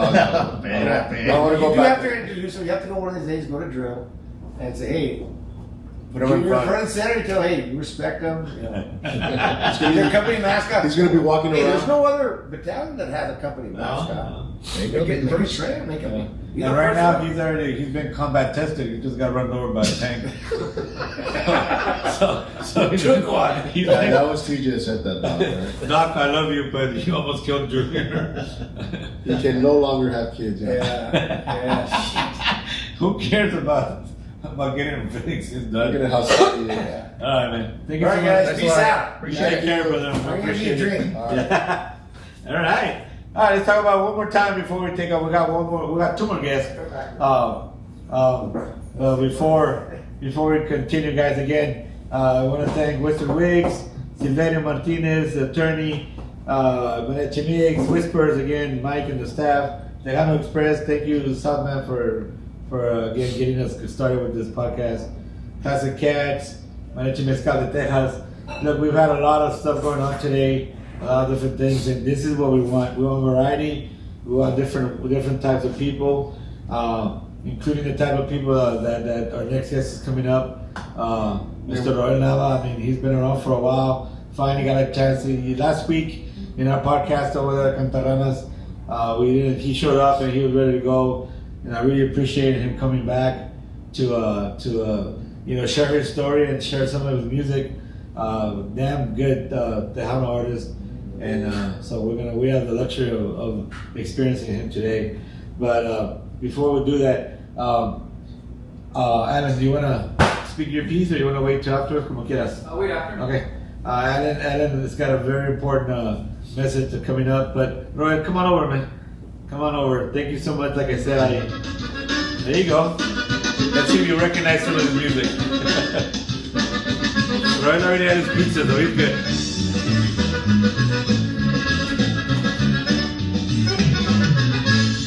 Traigo ganas de pistear y de la peda agarrar, con mis amigos corear, toda la noche zumbar, quiero ponerle atrás, los corridos sonar. Okay. Hello. All right. Well, thank you, Roy. Again, look.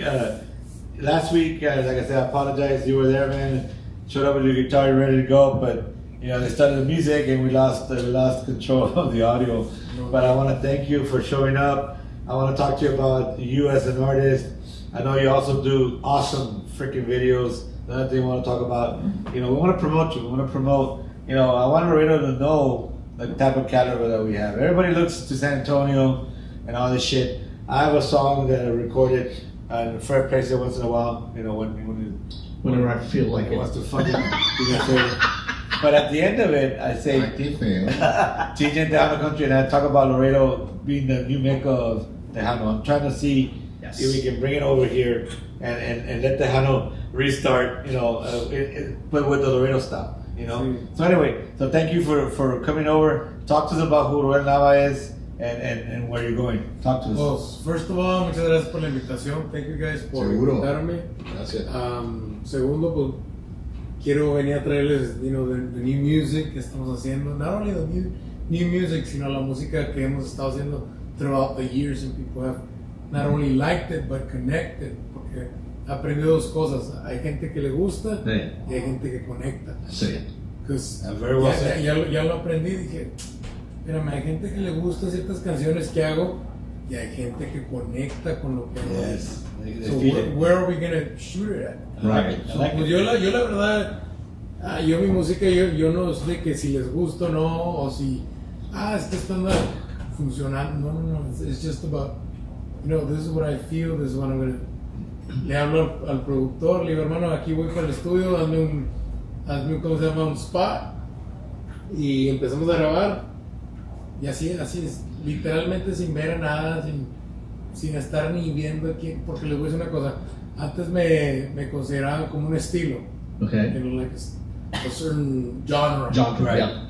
Pero les soy sincero, la música no tiene genres, nomás tiene como gente que le gusta cierta música, yes, okay, I like it, pero we as creators, creo yo que abarcamos mucho más. Because you limit yourself, así como Marisa was saying that now she's done mariachi, she's done other things, and I know you've done some stuff. So I think that when you limit yourself to that, you hold yourself back. Sí. You're right. Estás teniendo tu vida, tu tiempo nomás por un gusto, Yeah, cuando sí. puedes expandir a muchos gustos, I like a that. muchas gente. I like that. Yeah. Y fíjate que lo que dices tú, Roel, es muy cierto porque has hecho diferentes tipos de videos musicales, obvio. Lo has hecho con banda, lo has hecho norteño, Sí. lo has hecho más o menos tejano o conjunto.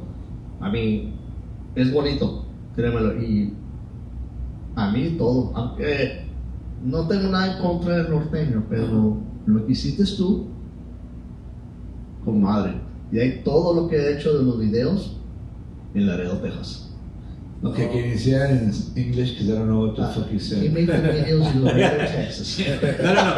So, yeah. So, like I said, we'll get into the video part because I know that you do that, and I know you do a damn good job. And I think we spoke last time that I kind of wanted to bring you on to do something for the mariachi. Sí, ¿no? But right now, as far as talk to us about the new music coming out, what's motivating you to write some of the new stuff now? Fíjate, going back to what I said, qué le gusta a la gente y qué conecta. Sí.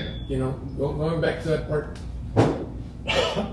Last time I checked, tenía como 12 years singing. It's not true, tengo 20 años. Wow, órale. So time flies, bro. No, it does, So it does. Time flies. Me di cuenta y dije, cabrón, I like it. Yeah. Like, Well, that's good because you didn't even know how long you were. no. You didn't feel it. That's badass. Siempre me preguntan, tengo como 12, 15 años. It's not true. So, ¿cuándo empezaste? ¿A qué edad? Podría decir que now that I started making my ¿cómo se llama? My como Repertoire.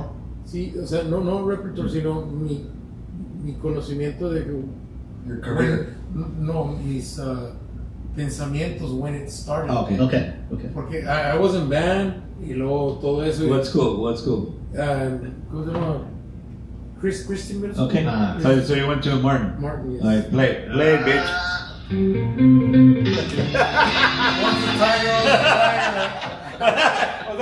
Oh my God, Roel, chica Roel, look, it was God and you, but right now you just fail. Okay, so you started in band at Christian, right? Sí. So you can read music too. Sí, Cool. Another one. Cool. Empecé con lo que, pero going back to my mis recuerdos desde chiquito, Ujú. now that I talk to my mom, y cuando mi papá estaba vivo, me hacen recordar de que pues con la guitarra desde chiquito yo quería cantar and stuff like that, nomás just little, y no me acuerdo de todo, pero me acuerdo de certain things, you know. Right. Digo, cabrón, entonces sí tenía desde... De ahí venía. De ahí venía, you know. That's pretty cool. So, sí, estuve en band for the 3 years, estuve tocando baritone. Baritone? Órale. I was about to ask you. Y luego en band, en high school ya no quería tocar porque pues nos tenían que levantar temprano y ir para el marching y pues Sí. I didn't want to wake up too early. So, I decided to go into guitar. Okay. So ahí estuve un ratito ahí en BMT, en la Oh, Magnet. nice. Ajá. Yeah. En la Magnet. Back when it was downtown. Back in the Sí, day. cuando estaba en downtown. So I used to go half a day in Martin y luego half a day in Oh, there. BMT. Awesome. Yeah, I was half a day at Nixon, the other half at. You were lost. Yeah. No. What was that? You're still trying to find point A. Room 45. Estaba en Tampico. No, pero antes, what was it called? That clinic? What kid? Oye, Roy, una de las Here on, canciones que Mad Road. And, pues yo escribí aquí, o diré, porque cada tema tiene, o cada canción tiene su tema, su historia, ¿verdad? Sí, está así. Zumbando a Amigo, eso es una. ¿Y qué tal si te escapas del cielo? Esa es otra. La otra es No puedo resignarme, otra. Y la última que era Haciéndome pelitos o piojitos. Pelito. ¿Qué significa la primera canción, la Zumbando a Millón? Porque es un buen, first of all, it's a great video. Bueno,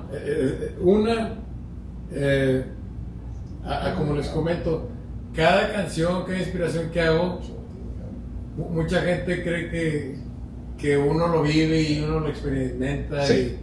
Y, you know, and at some point, yes, but at the final point, yo digo que es como más que convives con gente y te das cuenta de lo que vives. Zumbando Millón es cuando ando zumbando millón arriba de mi trocón, o sea, andas Andas poreando. Carlos poreando con la soda. Sí. That's what it means. Yeah. De hecho, eso lo hicimos back in, si se meten ahí en YouTube. Es más, todavía no llegaba ni la música banda, apenas andaba llegando aquí a estos años. So, pero ya me gustaba el estilito de banda. A mí yo siempre me gustó explorar y ver y escuchar y aprender. So ya andaba medio queriéndole, you know, just explorar. Sí. Y es como un tipo guapango, Sí, sí. pero Con cumbia. Puro party music. O sea,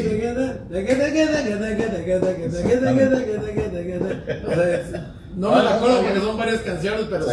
sí, you know what I'm talking about. Yeah. Son varias cositas que Hablando de muchas canciones, tócanos algo.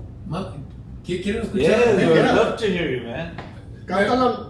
No todas si quieres. Digo, me gustaría cantarles una, no sé, ¿verdad? You, whatever you want. De las primeras canciones Eso. para que escuchen más o menos cómo componían, The evolvement, yeah. cómo y luego Ah, para llegaste, que, you know, ¿verdad? you know, Como like, va a ir ¿verdad? evolucionando, ¿verdad? There you go, sí, más o menos. Perfecto. Dale. Déjenme nomás afinar porque claro, Me falta una cuerda. no es un tornillo. Ya valió. Ya cuerda digo, para que la toque. Digo. Yo pensaba que era cuerda, pero es tornillo. Hijo, Bueno. No, para que más o menos se den cuenta, you know, se los voy a cantar un poquito más acústica porque depende de tú dale, bro. Ahí va. Acerca más el micrófono. El micrófono. Depende, Ay. siempre he dicho, Gracias. depende cómo vayas a presentar, qué público tengas, cuándo está. Las canciones son a momentos. Es Sí, correcto. exacto. Es como un DJ. No vas a poner las canciones estas a cierto momento y Hasta que se anime la gente a la pista. si la gente empieza con estas y luego ya los empieza a enviar a ambientar y luego ya están bien ambientados y ahora llega el punto donde así saca estas para que griten Sí. y luego los vuelves a bajar con una bien triste, o sea, it's about momentum. It's an emotional roller coaster. So, por eso les comento y les comparto las de las canciones que... It was.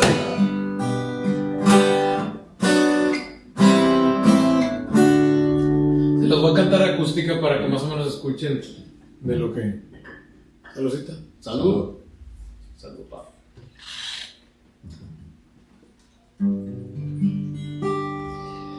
Si supieras cuánto yo te quiero, pero me desespero y suelto un llanto, porque tú me dices que no me quieres, que ese amor que sentí se fue acabando.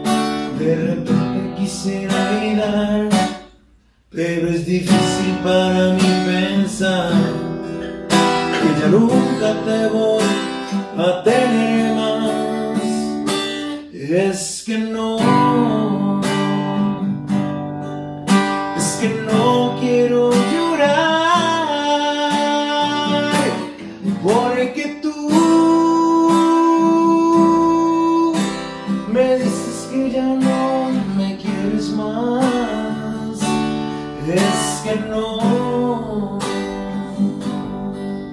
Es que no quiero pensar en ese amor que tengo para ti, que te pude dar. Es que no.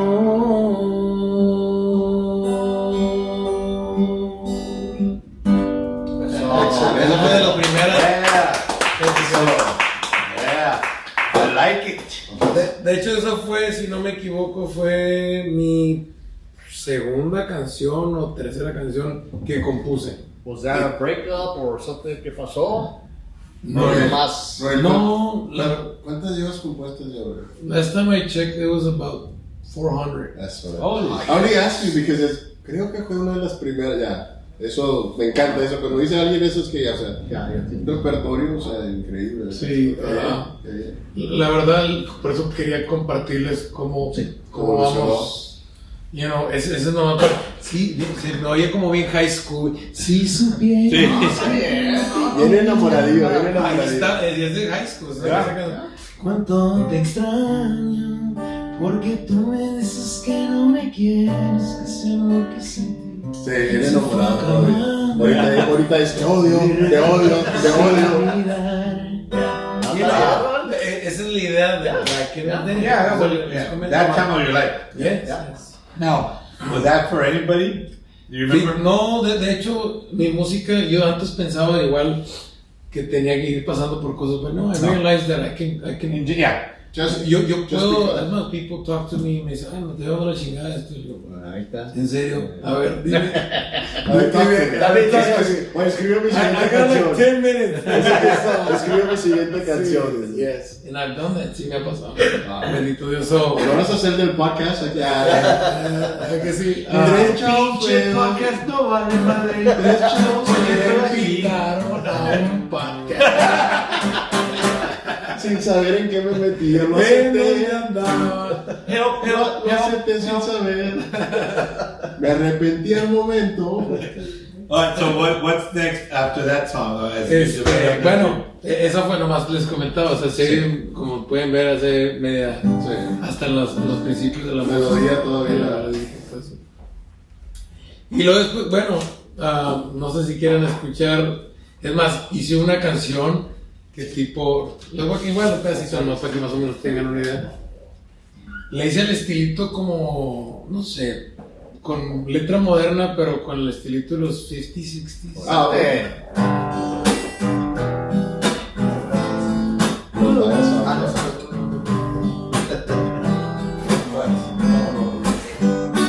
Desde que te miré, de ti me enamoré. Desde ese día pa' acá, en ti pienso nomás porque me gustas. Ay, mi amor, tú a mí me gustas. Tus labios al besar me hacen suspirar, y al hacerte el amor mis ojos vueltas dan porque me gustas. Ay, mi amor, tú a mí me gustas. Me gusta estar así, momentos compartir, películas mirar. Te empiezo a besar porque me gustas. Ay, mi amor, eso es como para que la enamores, así como no, que... sí. Obvio. Pero digo, no Que sé. la ¿verdad? encandiles. Sí, algo así se llama. Esa es ochentera porque tú decías para ver películas. Bueno, la quise hacer con el estilito de los 50, 60. Yeah. Y luego no sé si dice, tus labios al besar me hacen suspirar y al hacerte el amor, mis ojos vueltas dan por Estaba parado. Sí, enamoradito. Estaba parado un ratito, pero Sí. Yeah. Pero no que más o menos lo vayan viendo. Así empezamos todos. que ahorita te odia, te odia. Ahí va, ya vienen unos. Sí. Que no, que palomita, no era pinche raca, me cae pinche. Pero sí, como pueden ver, son algunas. Oye, Robert, la que más me llama la atención y ya he escuchado el video y todo eso. It's really man. El que tal si te escapas del cielo. La de Hasta el cielo. Bueno, esa canción, volviendo a lo mismo, lo que les comentaba, hay gente que les gusta mi música y hay gente que conecta. Yeah. So with that song, me di cuenta que la gente conectó, even though it's been my simplest song, que nomás la canto, la hago hum y toco guitarra. Y ya tiene varios millones de visitas en Wow. you know, y le hemos invertido a canciones con banda y con mariachi, que las haces, las perfeccionas a todo lo que va y nomás tus amigos no te likes. Esa melodía es pegajosa, ¿no? Tu mamá te da un like, tu tía también ya te da un like, ¿verdad? Pero estas canciones, esta canción, Hasta el cielo se llama, es una de las canciones que me he fijado que desde que la hice, yo estaba dormido. Órale. Y me levanto así, lo traigo. And what was the motivation? Mi padre, tengo ya 15 años a cumplir, o cumplió. Pero no nomás mi padre, sino, Sí. I've lost a lot of people to my family. Obvio. Y aparte de lo que nosotros hacemos, I don't only sing, sino nomás también me contratan para servicios de como serenatas, Sí. para ir a cumpleaños, igualmente para funerales. So it has to do with many things de lo que uno hace, de lo que uno ve, de lo que uno vive, de lo que uno siente, porque a veces uno va y canta y te sientes bien feliz, vas a una serenata, a una tocada y estás cantando bien padre porque they're celebrating. Right. Pero hay veces que nos toca ir a cantar donde they're saying goodbye to someone. So you cry to, yo también lloro, ¿me entiendes? Y eso es lo que te iba a decir porque como yo, perdí a mi padre hace unos años y me llamó la atención el título de la canción por eso. Hasta el cielo. Hasta el cielo o Si te puedes escapar del cielo. Esa fue una de las canciones que me llamó bastante, la escuché. Chingado. Conectar. A conectar. Ahí vas. Yes. A eso iba también porque estaba conectando Sí. con él en el momento que estaba viendo tu video.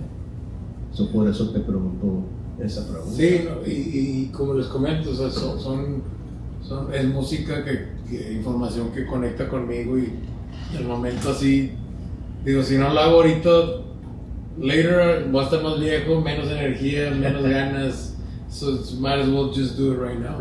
Time's gonna fly, y como lo está escuchando, lo único que va a dejar uno son... No, o si no, al rato te sale otra melodía que se parecía a esta. Ándale. Y en vez de haber hecho esta, sacaste la otra. Sí. Ya más débil, más. Yo nomás quiero saber porque dijiste ahorita que si no es más viejo, la chingada de Gilo te amigo.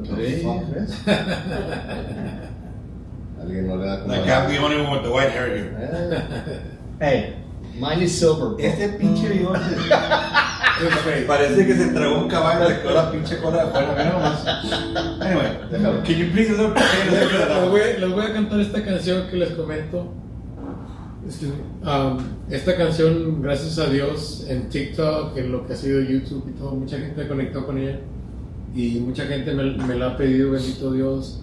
Igualmente no es fácil para mí cantarla every time, pero Chuck también. me gusta y creo que ya Dios me ha dado la oportunidad de, just do it and then share it for the people. Eso. So, dice así, se llama Se llama Hasta el cielo.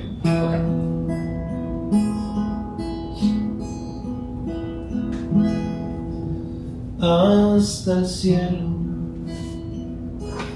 puedo sentir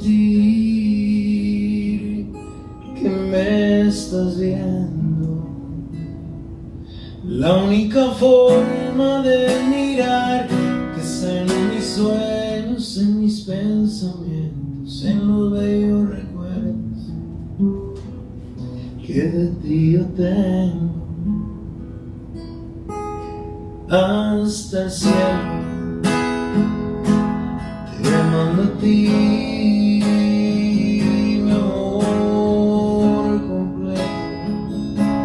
Te extraño tanto a cada instante, pues me haces falta y no te tengo, ya no puedo seguir viviendo. Hasta el cielo te mando 1000 besos, te extraño cada día más. Algún día vamos a encontrarnos, pero mientras te voy a extrañar.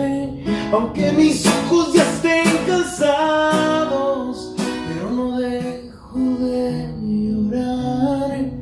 Aunque mis ojos ya estén cansados, pero no dejo de llorar. Yo te siento aquí a mi lado, en la brisa te puedo escuchar. Hasta el cielo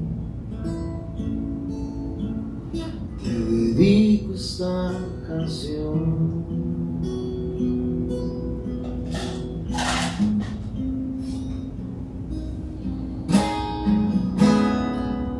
Nomás escucharlo un poquito.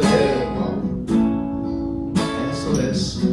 Thanks a lot for making us feel sad. Thanks a lot. Sí, So, no, Es no que me importa me lo que imagino sea. que cada vez que la cantas te recuerda cabrón, cómo la ¿eh? compusiste, ¿verdad? Está cabrón. Y el por qué.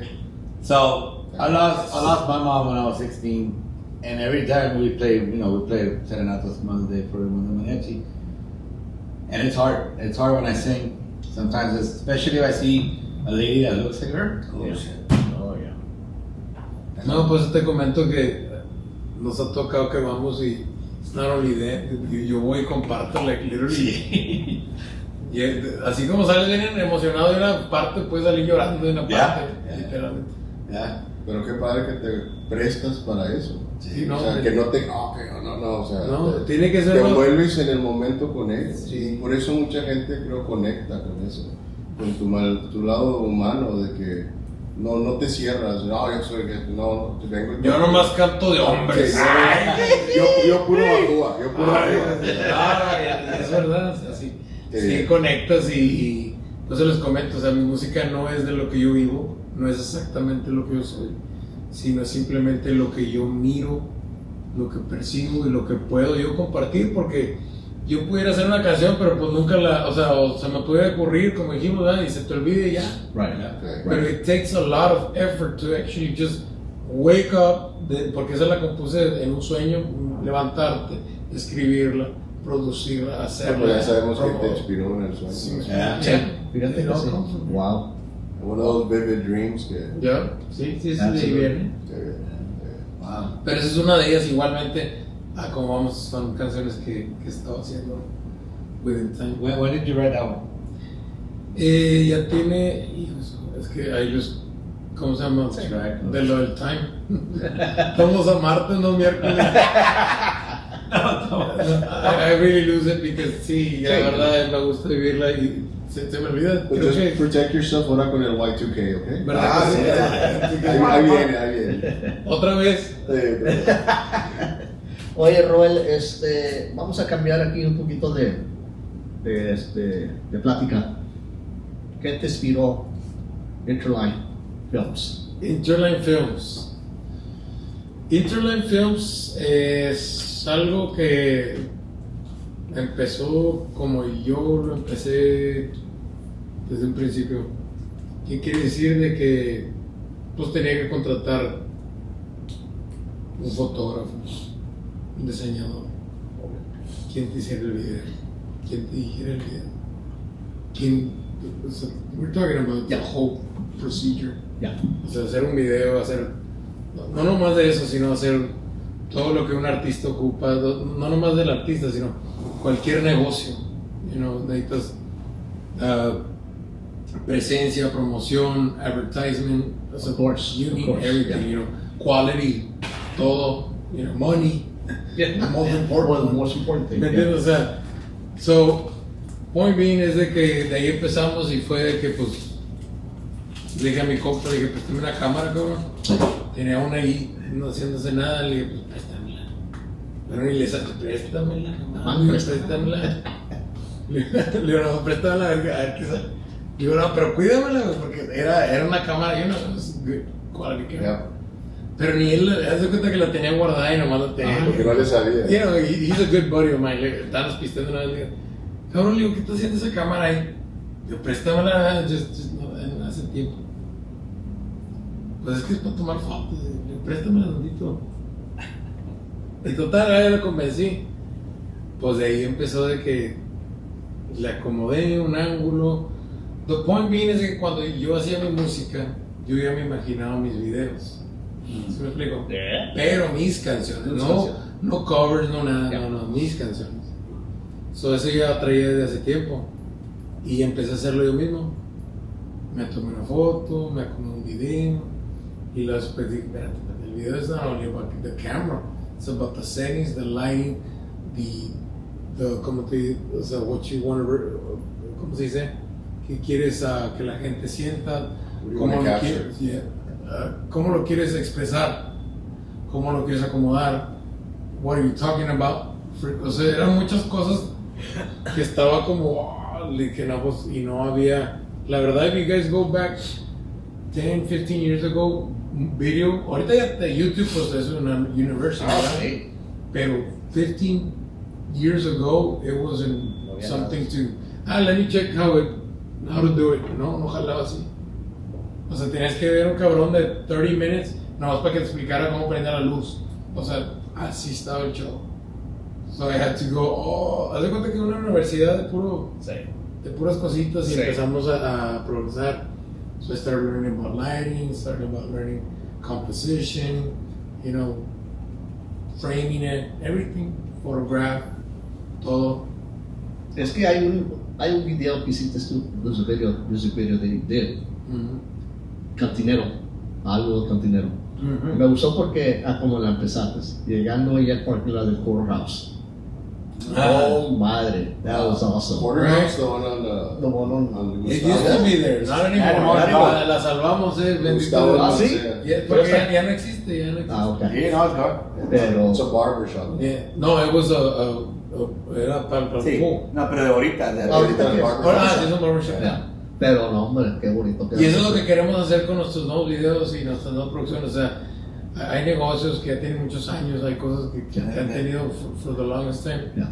Y eso es lo que más me gusta a mí, como siempre ando viendo como que tienen más tiempo aquí. Sí. Exactamente. You know, Hay porque mucho no lugar todos así. para siempre, no todos somos para Yeah. forever, ¿verdad? So, I'm trying to do También me as- quedé muy mirado con el séptimo contacto que hiciste con Jesse Turner también, los videos, y me imagino con otros artistas también. Sí, le hemos hecho a varias Brutos, personas. Sí. brutos videos. Sí, sí, Es sí. lo que tratamos de hacer aquí nosotros también, capturar al Laredo Viejo. Nosotros queremos traer a gente que ha tenido negocios aquí toda la vida, restaurantes, o lo que tú quieras, Sí. para capturarlos, porque muchas veces se olvida la comunidad de ellos. Y lo que queremos nosotros que quede marcado, como dices tú. Que haya una Ellos, ventana. cuando nadie más lo hizo, ellos se arriesgaron y fundaron este negocio, lo levantaron, lo desarrollaron con éxito. So that's what we're trying to do. We're going to have that here one night. We're going to have podcasts with all the all the old businesses, Quickie Bakery, everybody. Tumblein. Gas Kitchen. We're trying to bring everybody that's still left here. Sí, sí, We sí. want to bring them here. TJ, of course, will be here because he's part of the whole.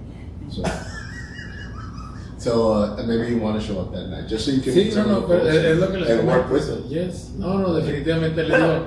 Porque a veces creemos que todo es para siempre y nada más lo que vivimos lo estamos consumiendo como how we're perceiving it at that moment, but no, there's a lot more to that. Entonces yo siento que if we stand still and capture what we used to have, es como lo que están diciendo, no nomás es lo que tienes, sino de dónde vienes. ¿Se explica? Yeah, 'cause you forget where you came from. You know, this is what I think is fucking or hilarious. to know where you're going, you must never forget where you came from. Ay, pues. Well, you know what I think is hilarious? That y'all talk shit about me. I'm not even the oldest in this fucking table. Who is the old? I'm not gonna say who it is, but I don't know why y'all think I'm the oldest. Just like that other guy over there think talks a lot of shit about me old. I'm not that. I just look old. That's not. You're mistaking them for somebody else. ¿Qué es el futuro? Roel, para ti. Sí, El, para Roberto. el futuro queremos que sea pura positividad, paz Eso. y prosperanza. Eso es lo que Exactamente. buscamos. O sea, constancia más que nada porque, te voy a decir una cosa, we have many plans, but we don't always have the same energy every day that we wake up. Absolutely. So we gotta maintain that. And how do we maintain it? Pues keeping focus, quitarte de distracciones, quitarte de chingaderas, como dicen. Sí, los exacto. compadres. Yeah. Being Keep it focused, simple, as much simple as you can. Es como dicen, entre más sencillito lo tengas, lo hagas, menos pedo te metes. O sea, just Exactamente. simple, share it, What am keep on I? sharing it. Don't even look around. Que si les gustó, just the next one, man. That's a logo for a slogan for one of my businesses. It's simple for optimal results. Ándale. Perdón. Ahí Ahí está. Ya está registrado. ahí está. Apenas le iba a registrar ya. Ya me ganó. Sí, ya. ¿Qué más tienes ahorita? Simple and thank God for Viagra. Yes. That's the other business. Ahora bueno, vamos a irnos yendo a cómo empezamos a evolucionar. Bueno, como les comentaba, esa canción de Cantinero igual fueron de las canciones que un tiempo paré como unos 5 o 6 años que no había compuesto nada. I was praying to God, I was like, dude, like, Did you have like a writer's block or Sí. no salía nada? no sale nada. Pero es que, no, pero yo siento que era porque estaba too focused on the filming. Ah, ok. O sea, no que le eché la culpa, Creativity No, was. pero but, yeah. you know, like, you do one thing or Yeah. the other, you know, so I was focused on it, like, really hardcore. So, quería hacer la música también y no podía, estaba como, Dios, ayúdame. Yeah. No, hasta que acabes de hacer lo que estás haciendo. Está bien. Está bien. So, you know, we started doing some stuff y ya empezamos y luego ya se empezó a acomodar mejor, con más clientes, con más gente, empezaron a conectar y pues empezó a salió la canción de Cantinero y muchas más que ahorita una de ellas que quiero compartir es esta canción que les voy a compartir es de el estilo banda, por les comento. Okay. Igual toda la música que les estoy cantando la pueden escuchar en YouTube, any platform, digital platform, Eso. Okay. TikTok, wherever you guys want to Good to listen to it. So, es igual música original para que la escuchen, dice así. Es cuando te mandan a la chingada. Uy. Cada ratito aquí. Que si te quise no lo niego, y si mi amor fue sincero, pero tuviste que regalar tanto que yo te quería, pero tú con tus mentiras hoy por ti no siento nada.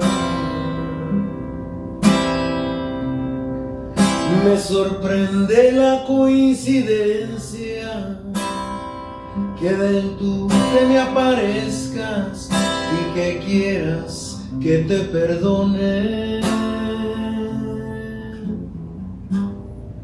Te has de haber dado cuenta ahora que anduviste suelta.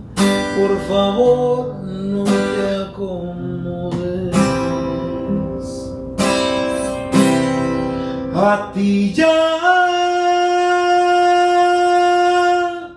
te olvidé, de mi mente te saqué. Qué pedota la de ayer, que hasta tu número borré.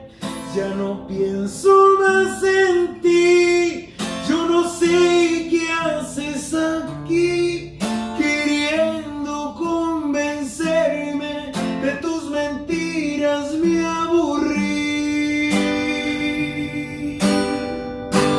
A ti te superé, una noche me gasté bien borracho y encontré otra mejor que tú. No me vuelvas a buscar, no te voy a contestar. Búscate otro más pendejo que te quiera perdonar, porque conmigo ya no vuelves otra vez. Eso. You know, I want to thank you for writing that song for my ex-wife.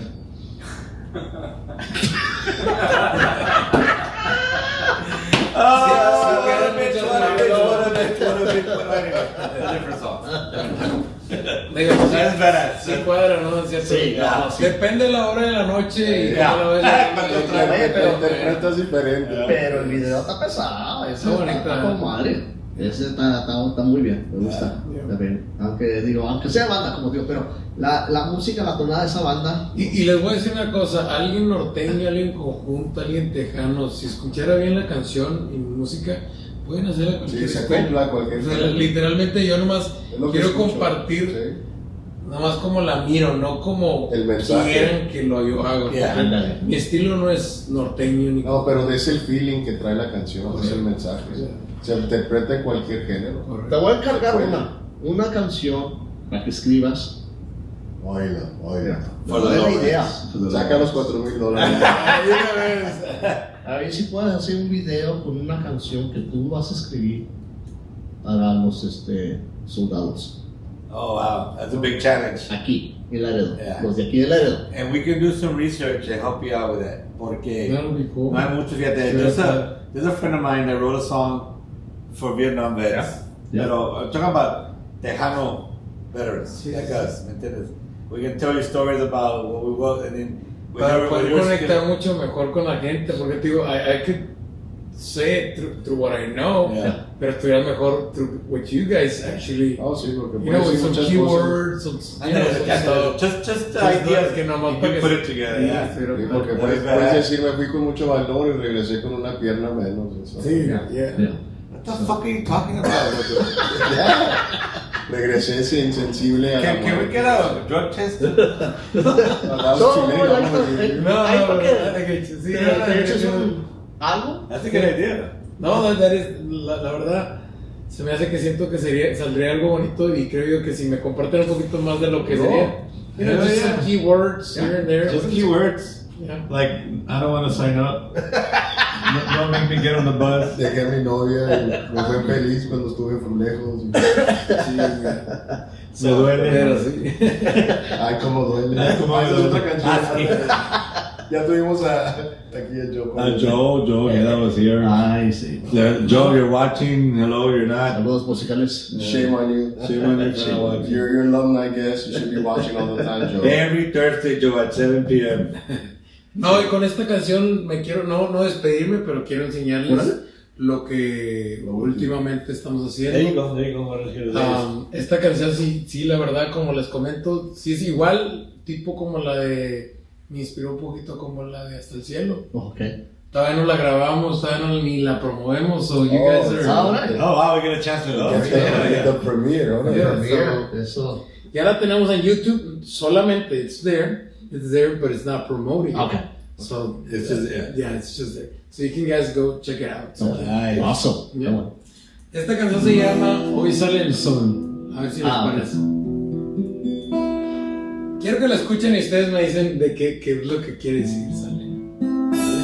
Con otro estilo.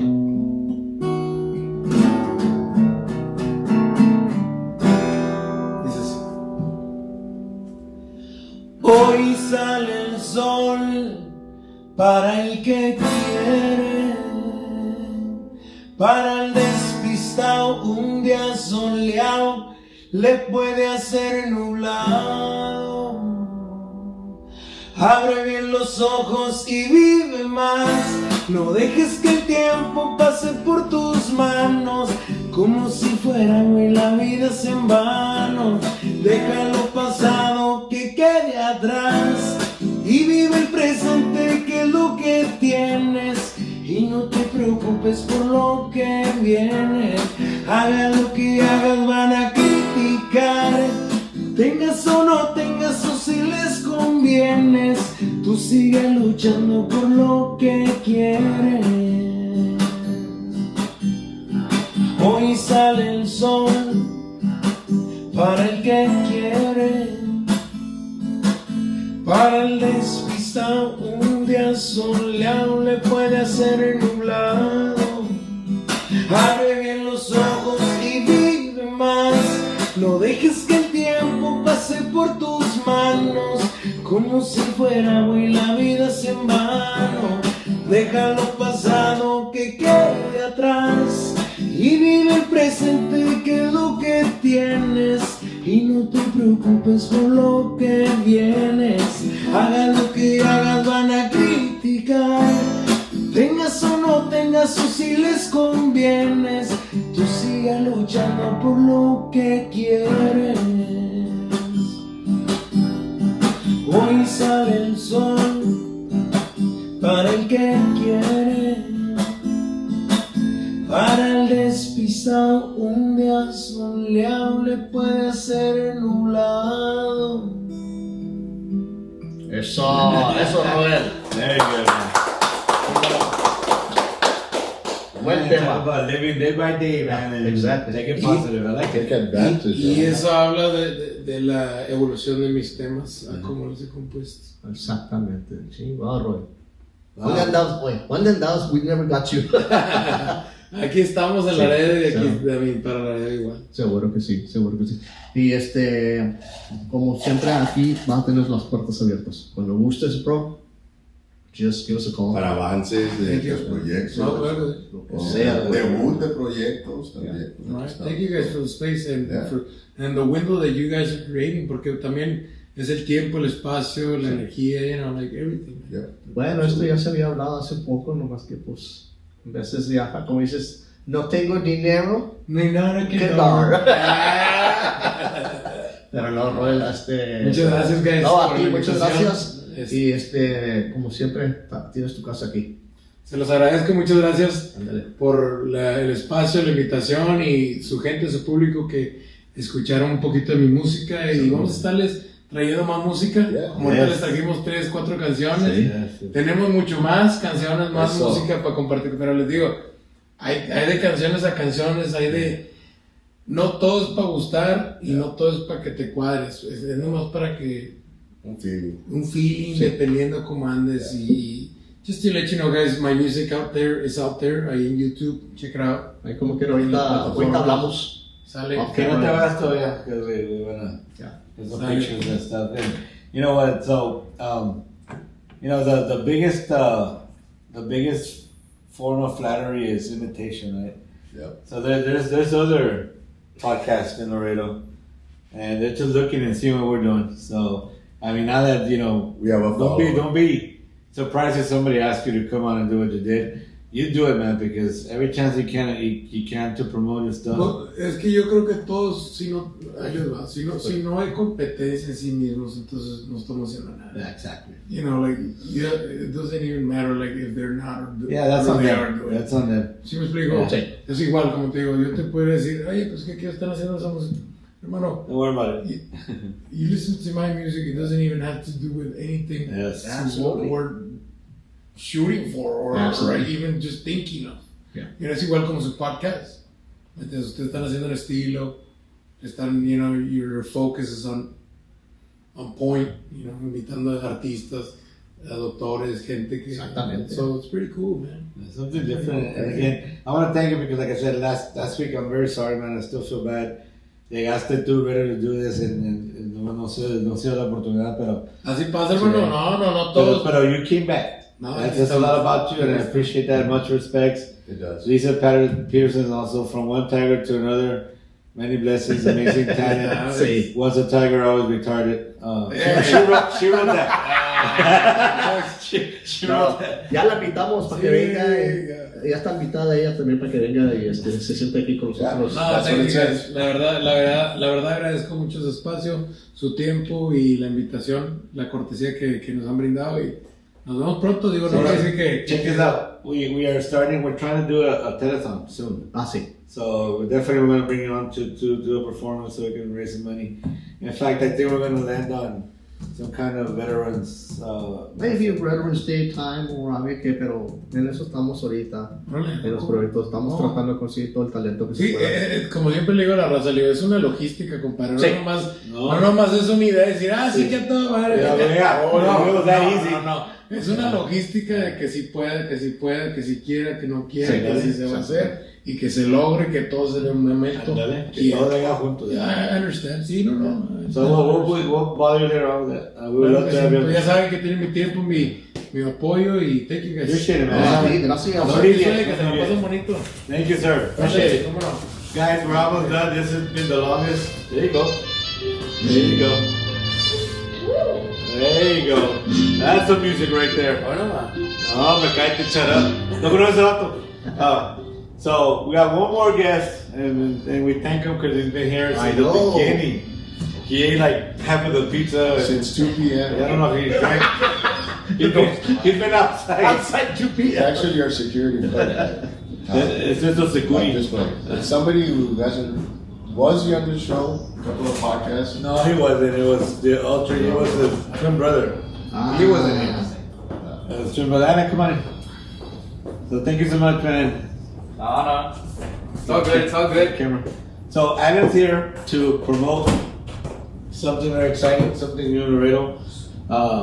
There are many like it, but this one is ours.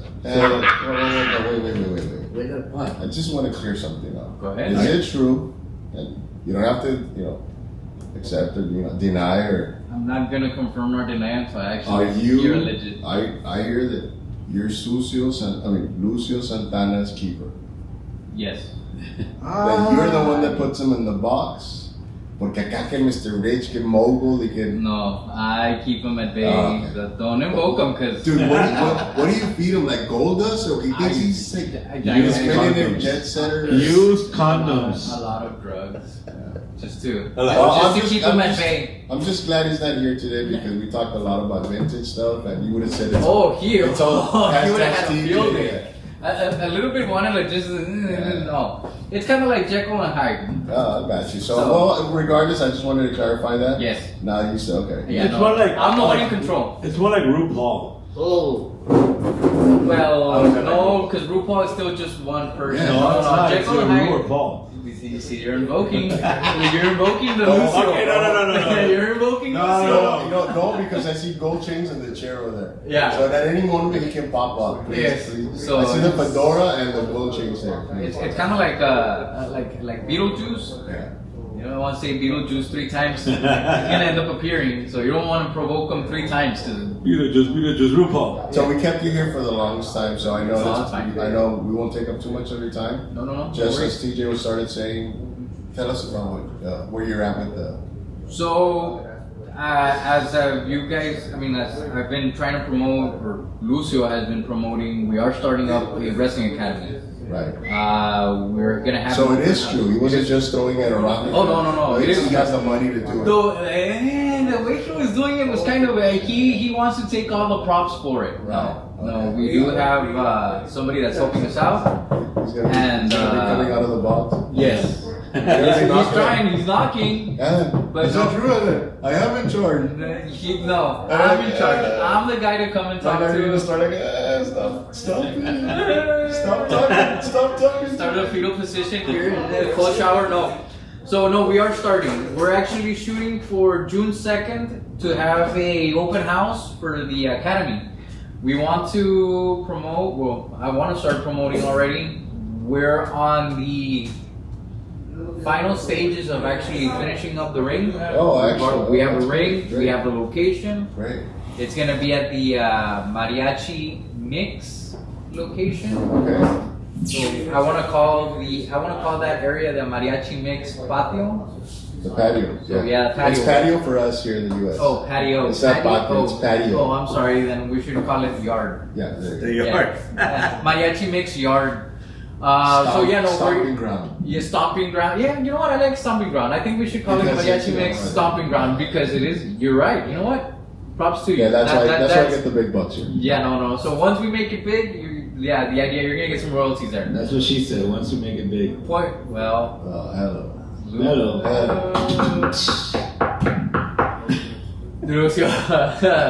Anyway, so yes, June 2nd, we are gonna have. It's more than anything to showcase. It's for. It's not a soft opening yet. It's not a soft opening. It's just this is who we are. This is what we're about. Showcase the experience that we have. Great. My role, I'm pretty much just gonna be the operations manager.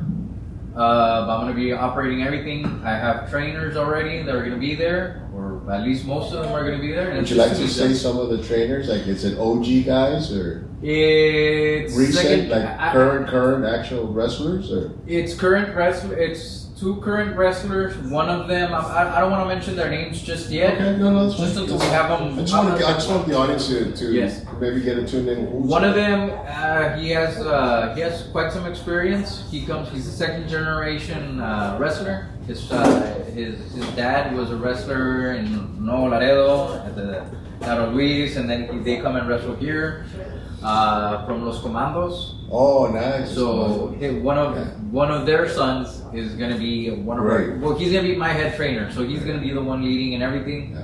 I have another trainer that is that wrestles. He wrestles in Houston with Booker T. So With he's gonna Booker be T? with Booker T. With Reality of Wrestling. Gatito. No. It's not. Name's Raxon. Oh, gosh. Yeah. Raxon Moreno. So he's gonna be helping us out as well whenever he's It's a good not thing you didn't want to out mention there. any names. Well, I mean, he started throwing the names out there, so I might as well throw out there. You see how I work now?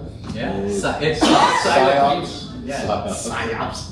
So yeah, he's gonna be helping us out whenever he's not doing his thing in Houston. That's great, but I just want everybody to know, like they got to the wrestling matches and that he's going to be there. Yes. He's one of the trainers. He is one gonna of be the one of the consultants trainers or there. whatever. That's there. Yeah, I just want him to, that Yes. way you get more gathering. Yes. Rather than just, we're just going to go to the opening and see what happens. Well, it was kind of more of a surprise, but thank you. Great. for Great. explaining Yeah, we this. won't say that the Undertaker's going to be there. Well, no. Oh, my No, bad. it'll be Kane.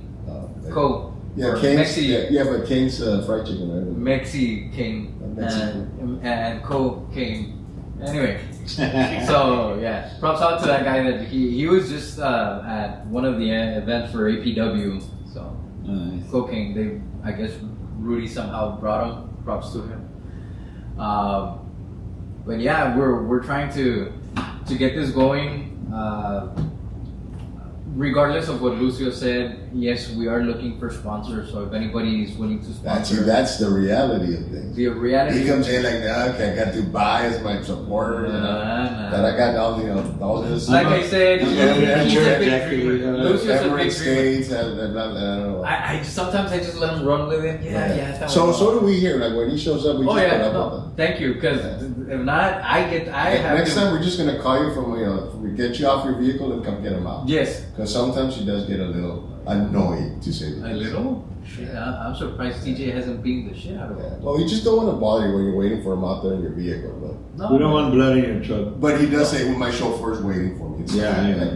There's No, no need that's- for that. There's no need for that. I mean, you're helping the guy out. But you see, he's.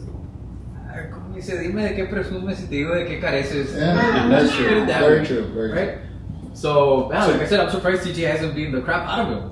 I know he's think been it's going to into get this. to that. Yeah. I think it's going to get to that. I want to see This that. guy was telling me something earlier, like if that Lucio comes by today, I'm going to take him up in the ring. I don't know, man. I mean, Yeah, I want are to you see going to that. throw out a challenge, TJ, or what? No, the first chance we get, once we get started with this academy, Super Columpia's going to make us so we're going to be a Gacho Bad Kid. Super cool. I got your bad kid. I got your bad kid. El Columpio Norte, pero we parted ways with that guy. Well, Yeah, so. So, what's going to happen on that day on the second? Are we going to have an exhibition match, or what are we going to yes, see? there's going to be an exhibition match. Excellent. If we can fit in, we might have another one. I don't want to promise anything, A lot of my guys that have been training or that were training with me haven't trained in a while. So I just saw one of them the day that we started putting up the ring. And I saw him, I go, dude, He's ¿qué moving it pasó? Like, ¿qué pasó? Like, literally, it's like, you're no longer Sparky, you're Spark Plug. So, yeah, they've gained a little bit of weight, but they can still move around. There you go. So that's what I'm expecting. I'm really hoping that we can get this kicked But off. it's okay because it's an exhibition fight. Oh yes. You know, while they're doing their exhibition, they can be teaching the audience, hey, this is part of and you know. Yeah, they no, don't of have course. to- Yeah, Brent's a good idea. Actually, break it down. But Yeah. I mean, you They're also not play by play kind of sort. you also want to have a good exhibition match. To get them aroused. To Well, get I think people- they're already aroused because they're there. Yes. They're going to be there. So there's a following. There's in a their following. heart, there's a following. What I call the magic of the lucha libre. Yeah, it's kind of like football. If the team sucks. We're not talking about the Dallas Cowboys. I didn't say who. Again, I didn't say talk what about the team. Dallas Again, fuck all of you. I'm not going to talk about. Hey, Look, we still got it next could season. be worse. You could root for the Las Vegas Raiders. Ooh. No, I don't think it gets worse than the Dallas Cowboys. No, Oh, no. yeah. Are you Yeah, kidding? those You could go cons. Cleveland Those How many, cons and how many, negatives how many have teams an are in the opportunity. NFL? How many teams? Too many. 32. Out of those 32, 31 suck. The only one that's worse is the Cowboys. So anyway. You were saying- we are. It is the old guy talking about an old. Not the team. old team. And old America. It's because understandable. It's America's team. Yeah, old America. No, it will always be America's team. It's okay. It's okay. You don't have to love it. No. Just It's I old don't- America, and then there's Americo Vespucci and the rest of the 31 Americo teams. Pestopucci. I think- Americo Pestopucci. I think the issue here is not so much the actual team; it's the fans. Yeah. So All I have to say, this is our year. That's it. Sure, you sure, said that was the year before that. No, I didn't mean it then. I mean The it year now. before. This, I mean it now. That makes all the world of a difference. Yeah. Fuck yeah. Then they're gonna get it. They are gonna get it this I year. think people have been saying that since Bledsoe was their quarterback. on the end there. Oh. So, hey. You took it there. Yeah. But look, it could be Hey, worse. but You Emmitt could- Smith is you coming could back be to- a Texans fan like I Hey, am. Emmitt Smith is supposed to come back. to the Texans. table. Texans suck. Exactly. They But I just like you, you know what? I am a Texans fan. Well, Anyway. we got Lisa saying bull. Not to Bull? say- Oh bull. my God, Lisa Bull. is a freaking. What did Oh you- my God, the damn gay horses. Gay Colts? No. Broncos? Oh, so the other one, the Broncos. Broncos. Yeah, she's a Broncos fan. I don't know why. Ah. She's like the only Broncos fan in The Laredo. ponies. Yeah, the Ponies. The unicorns. And she says, you know why? Because she wanted to be a Mustang. That's That But explains I it. understand. She's a that. tiger. Yeah. So Why- that's a why- subliminal. Yeah, line. there's some message. What high school did you go to? I went to Alexander. Oh. Alexander. Well, you're making it worse. I would have been a Panther if I didn't. Panther. If I wouldn't have, I didn't. It wasn't my fault. Wait a minute. Woo! Just picture the Golden Spurs dance. You remember that? Everybody remember that? Any of you old Golden Spurs that are out there from Any of the Golden Spurs that are now like Spurs. 350 pounds. Take your kids. Say hello. Take your kids. June 2nd. Yeah, We'll, take we'll your work kids. with them. We'll work with them. Don't llévenlos. No, but actually, now that you mentioned that, like, are there any medical or any kind of, I guess, what do you call it? Restrictions? Yeah, restrictions or ankle biters that you might think that, you know what, if your child is this, let's not get him enthused because he's not going to be able to do it. If they follow directions and Anybody they're can do able to pee on their own, we welcome them. You're out, TJ. I'm out. Ages I'm out. I gotta wear the pins. 8 and above. More than anything, it's a hassle to deal with Yeah, I'm out younger too kids. because I'm on profile and I can't lift more than 10 pounds. No, it's fine. We'll find a way. You don't have to work all that much. Yeah. You can always just hear chair shots, kendo sticks. We'll work something out. Don't worry about it. But yeah. I mean, any of you guys, or if you guys have friends, invite them out. Ages? Ages Limits? eight and above, Eight and whatever age they want. Really? Yeah, we'll work with Yeah, all the ages. some of the old guard like us. We'll work with you Yeah, guys. the We'll 30 have the 30 we'll have a plus. geriatric class for you The guys. 30 plus us? Yes. Oh, I'm including on that one too. There you go. The geriatrics, we'll have our own class as well. That's great. But we know. I I would say The way that's that a different pace. I'm trying to picture it is depending on how many kids we get. I want to divide. Once we have the amount, we want to divide it up. I'm looking at anywhere from 8 to maybe 12 years old is going to be one class. 13 to 16, 17-year-olds is going to be a second class, and then over 18. Reason being, you're not going to have an 18-year-old guy It's gotta be body same slamming caliber. an 8, 10-year-old. You need same We caliber. all wish we could sometimes. It's like martial arts, yeah. Yeah. You and Lucio, yeah. Yeah. But it's like martial arts. You got to get the right caliber of fight. Yeah. against each other, yeah. It's like putting Lucio and TJ together. It's like That's gonna be geriatric fun, and man. then- I know you should do that, but in a ball pool. Yeah. In a ball pool, right? Yeah, in a ball pit. In a ball pool, yeah. Or in mud. In mud. Well, you know what's gonna happen? I'm gonna piss both on Lucio and Alan. Oh, shit. Then what am I doing? Geriatric. We're using the word geriatric. Like I said, I'm not the oldest on the table. So I learned another word. I'm not trying to say that Fred is the that's going to be a special class. I got to include everybody. You know what I mean? Like I can't just be specific to him. Make sure you have extra padding out there. And extra depends. And that's one of the things. Don't expect the ring to be this WWE ring to where it's not going Well, to let's hurt our not back. say anything. We'll let the crowd make their own decision. Yes, but yeah, it's not. It's more of You're an just old starting school out. gym. You're Yeah, starting out. It's like Mickey's gym in Rocky. and that's kind of my vision. It's it's a Mickey. It's Mix. we're gonna start mixed off gym. with a very bare minimum, and we're gonna work our way. Once Mickey was my idol I think because Mickey loves me. Yeah, I guess you didn't see that too. You mean Steamboat Willie? That Mickey? Or- No, that's the perverted one. No, I'm talking about Mickey, the boxing man. No, man. Yeah. The original. The original Mickey. No. Yes. The original Penguin. penguin. Burgess Meredith. Yes. But going back to what you were saying, Yes. maybe so between now and then, maybe my challenge to you is maybe bring one of the instructors with you next time, yeah, so we can talk a little bit more, and if he can elaborate a little more. we are. Here's what we're gonna do with the kids, this and this. I mean, you know what's gonna happen. Oh, yeah. You're in charge overall. Yes, But to hear from one of the instructors, to hear the enthusiasm and stuff, it might get some of the more people pumped up. Like we had that call. Who was the Cardinals from San Antonio? A couple of podcasts. You know, last time. Yeah, You yeah. weren't here. Lucio was here. I was watching from the truck, so I remember. They called from San Antonio asking about it. So maybe we can bring one of the trainers and maybe pump up the situation a little bit more, just to hear the vibe that instructor. Don't bring the homegrown one.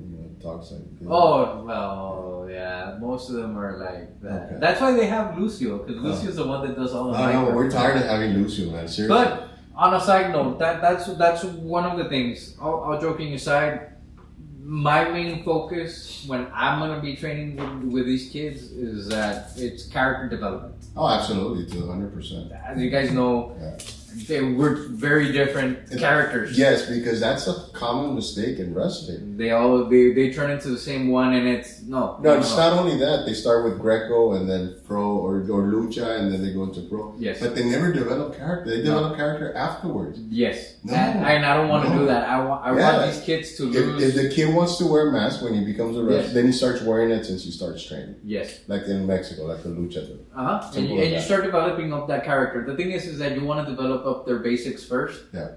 Because then they'll start growing into the character and they'll forget about their basic training. So it's basic training.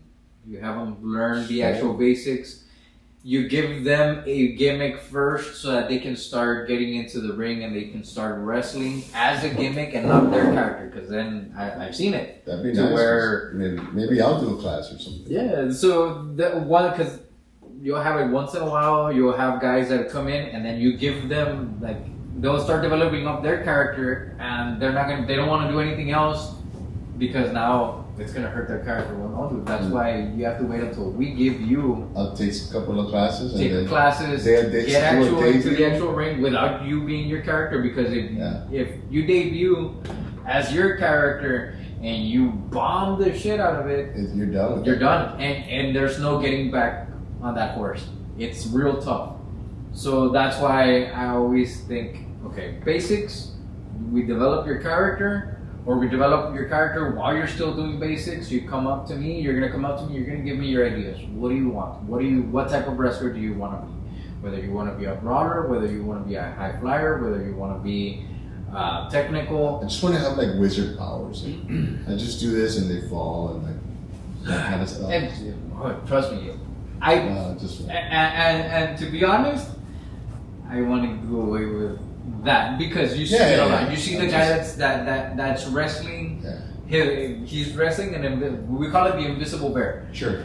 It's a good practice technique, but to do it on a wrestling Yeah. event, No, because you see all the botchness happening, even in the big 3-letter wrestling companies. yes, All the botching and the botching. There's some wrestler we call Botchy Lynch because she just constantly botches and botches. yes, And she's been wrestling for almost 10 years. yes, Give me a break. with WWE, Give me a break. and she was Yeah. she had been prior. Then you have Stephanie Baker.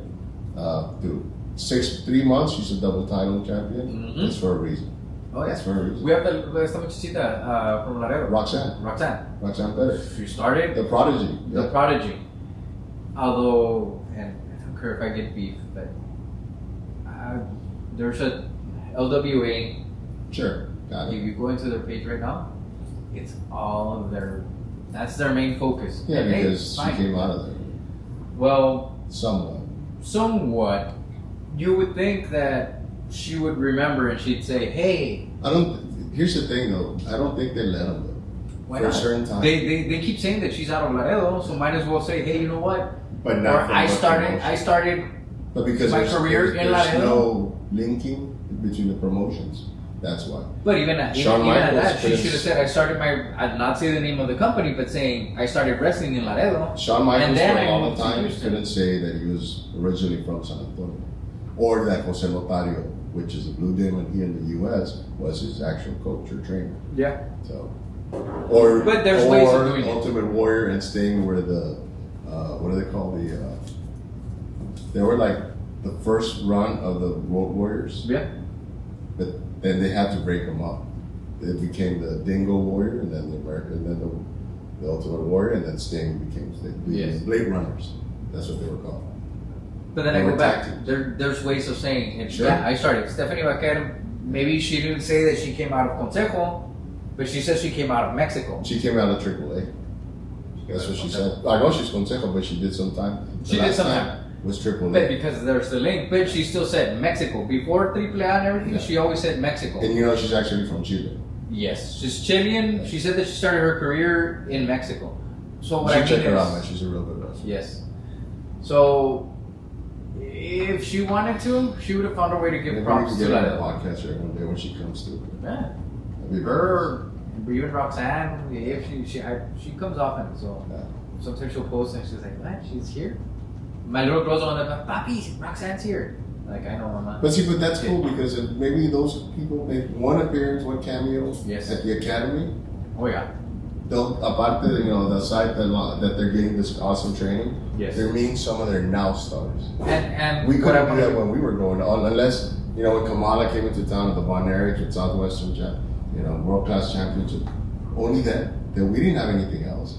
But now you have the academy here. Sorry, Lucio says your all's age is showing. You know what? No, I'm just saying, Lucio just texted me right now. You know what? I was gonna say next time you stop by, but I don't want it next time. What do you think? I don't know. No. But So, yeah, no. I understand. And yes, we want to start off first, and then once we get a little more, and that's where our sponsors would come in. Hey, you know what? We want to bring these guys in. We want to bring this guy. We want to bring that guy. So I'm reaching out to different I know a person. influencers I right know a now. person that could probably bring you sponsors. Soft Really? local soft drinks. One's red, one's blue, and stuff like that. Ooh, yes, that would be amazing. Yes. I don't know. So- We'll have to talk to that person. Yes. And I've also reached out to a couple of influencers on Instagram and everything. DJ doesn't count because he's podcast. Oh yeah, no, he's part of the podcast. So Lucio's part of it. Lucio says he purchased. I have no idea where he got the money, I don't want to As a matter of know. fact, we still have that dirty money there. Yeah, around, it conflicts with my integrity. with my actual job descriptions on how he actually obtained that money. I just Yeah. We'll leave it as such. Yeah. yes. So yes, so I invite. I mean, if you guys have the chance, Monday, June 2nd, Yeah, well, 7 o'clock. Well, somebody will be there. We're gonna try to record it and put it out. Yes. Definitely. All right. Well, then you heard it, guys. June 2nd. It's coming up in a couple of weeks. Less than 2 weeks. Between now and then, and a lot of preparations gonna go into it, a lot of planning. So make Get plans excited. for open house. Get guys. excited, Laredo. Yes. Something new's coming your way. You guys can, if anything, you guys can reach us on Facebook under Warrior Way Wrestling Academy Okay. and on Instagram as well. Instagram. Okay. Yes. There you go. Warrior Way Wrestling. www. WWE Wrestling Academy. That's what the academy. www. I'm sorry. Yes.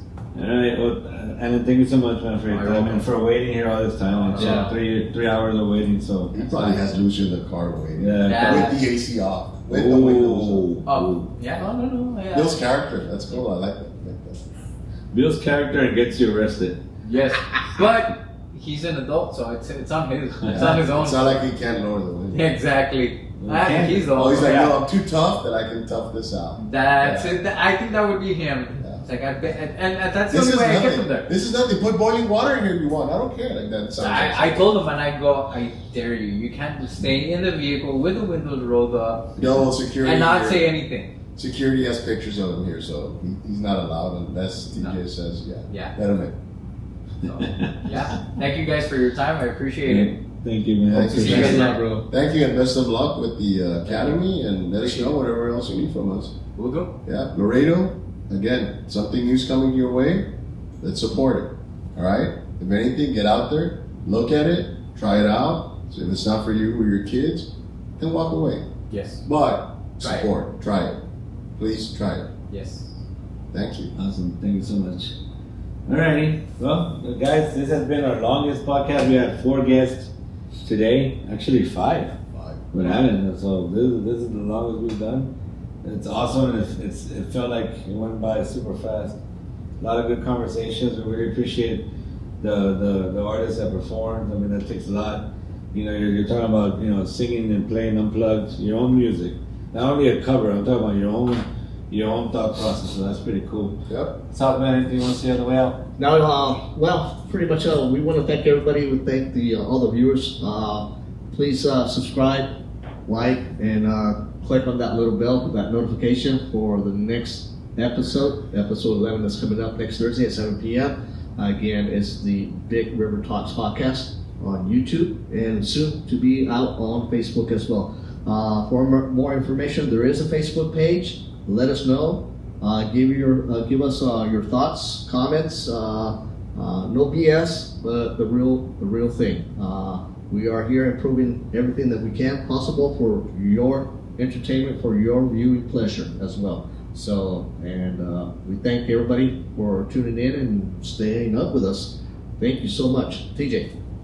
All right, Bojo, what you got? I just want to say, Laredo, support each other. Whatever it is you're doing, whatever it is your neighbor's doing, support him, support her.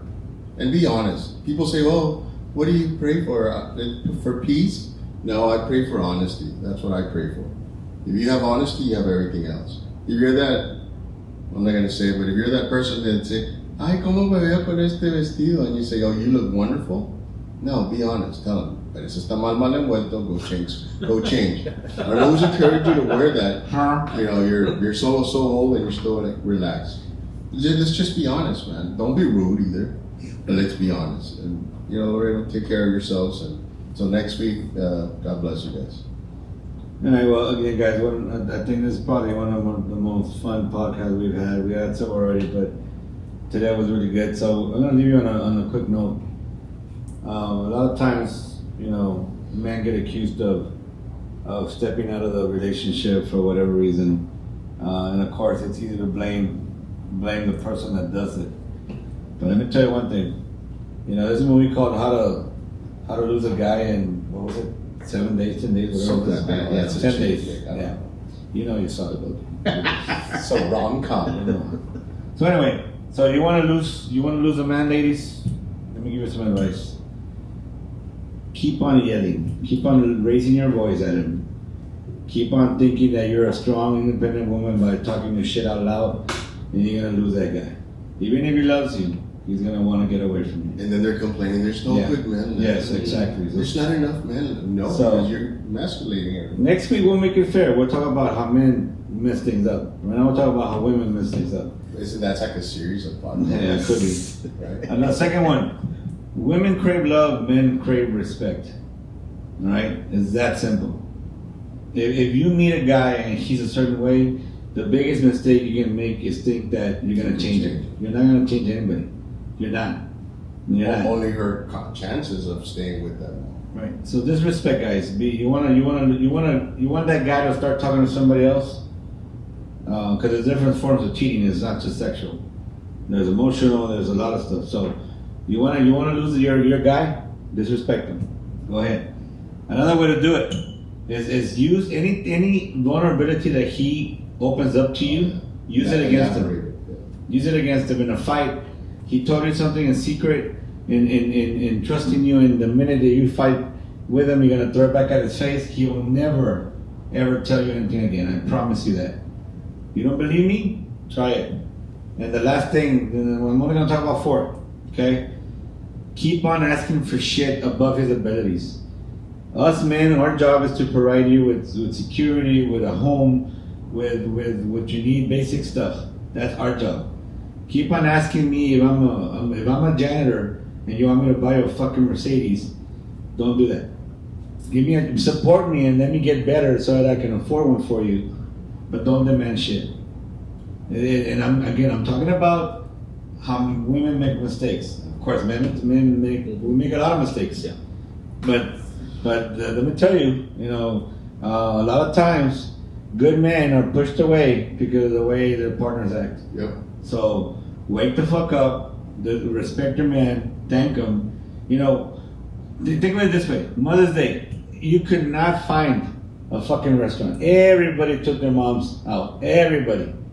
Father's Day, we got a fucking tie, and we get carne asada, but guess who fucking makes it? You do. What's the difference? What's the difference? You're telling me that a mother is better than a father? Is that right? Are you gonna fucking tell me that? Well, give an appliance then. Yeah, no shit. I'm serious. What makes a mother better than a father? And I'm talking about fathers that are involved, fathers that care about their kids. That's what I'm talking about. Full title. Yeah, I mean, come on. Look, we talk about equality. There is no equality. There is no equality. So I'm tired of hearing a bunch of support for certain, gender bullshit. You need to start taking care of your men. There's a lot of complaints that there's no good men out there anymore. I hear it all the time. You can't find a good man anymore. Well, guess what? Can't find a good woman anymore. Period. So in other words, you can't find anybody worth of quality for you to raise your children with or a family, if that's what you want. I'm just saying, be fair, be honest, be an adult, and take care of each other. That's all I'm saying. Like I said, we're talking about how to screw up something with a man. Next week, I'll be fair. And man, I only brought 4 up, man. I guess we could talk about 100 the next time. Because, another topic that I want to get into in the future is, a friend of mine and I, Shane Winter, I don't think he's watching today, but former Marine and good friend of mine from the Army. We talked about, we haven't done it, but we had a project to write a book. And it was called The Castration of the American Male. Now, we had a title for it. And let me tell you what this was about. If you see all the shows, King of Queens, Everybody Loves Raymond, all these shows, who is the dumbass in the family? Who is the one everybody's all making fun of? Whoever's watching this. No. Oh. The characters. Who's the dumbass? The father is. If you notice, it doesn't matter what show. The father's always the dumb shit. And the mother knows everything all the time. She fixes everything. Where's Al Bundy movie? That's not reality. And what that does, it makes kids think that it's easy to disrespect their dads. Yeah. And no. Because if it wasn't for that old fart that's got the white hair and broken, if it wasn't for him, you wouldn't have shit. Most of the time. No, I'm not saying mom's not important. That's not what I'm saying. I'm focusing on the male. But that's what it is. Yeah, of course they're gonna say it. They're gonna change. But I'm not. But that's what I'm trying to explain. I'm not just saying that. It takes two to tango. It takes the male and the female. Absolutely. But it's got to be a balance. It's got to be a balance. Take care of each other. If you found that right person, take care of them. Don't fight him or her. Go fight. You got enough fighting outside the house. Take care of each other because that's the only way you're going to get through this thing, Prince, called life. Right? Which happens so fast. You know, right now Alan's here looking all pretty with his black hair and shit. In 5 years, you're going to start seeing some white hair. You know, in 10 years, you're going to need Viagra. I mean, it's life. It happens that way. That's why I don't talk shit about older guys because I'm headed there now. Right? But it's okay. It's okay. When I was young and dumb and full of... Did you have a phone call from him? who? From him? Yes. Take Take a message, please, from him.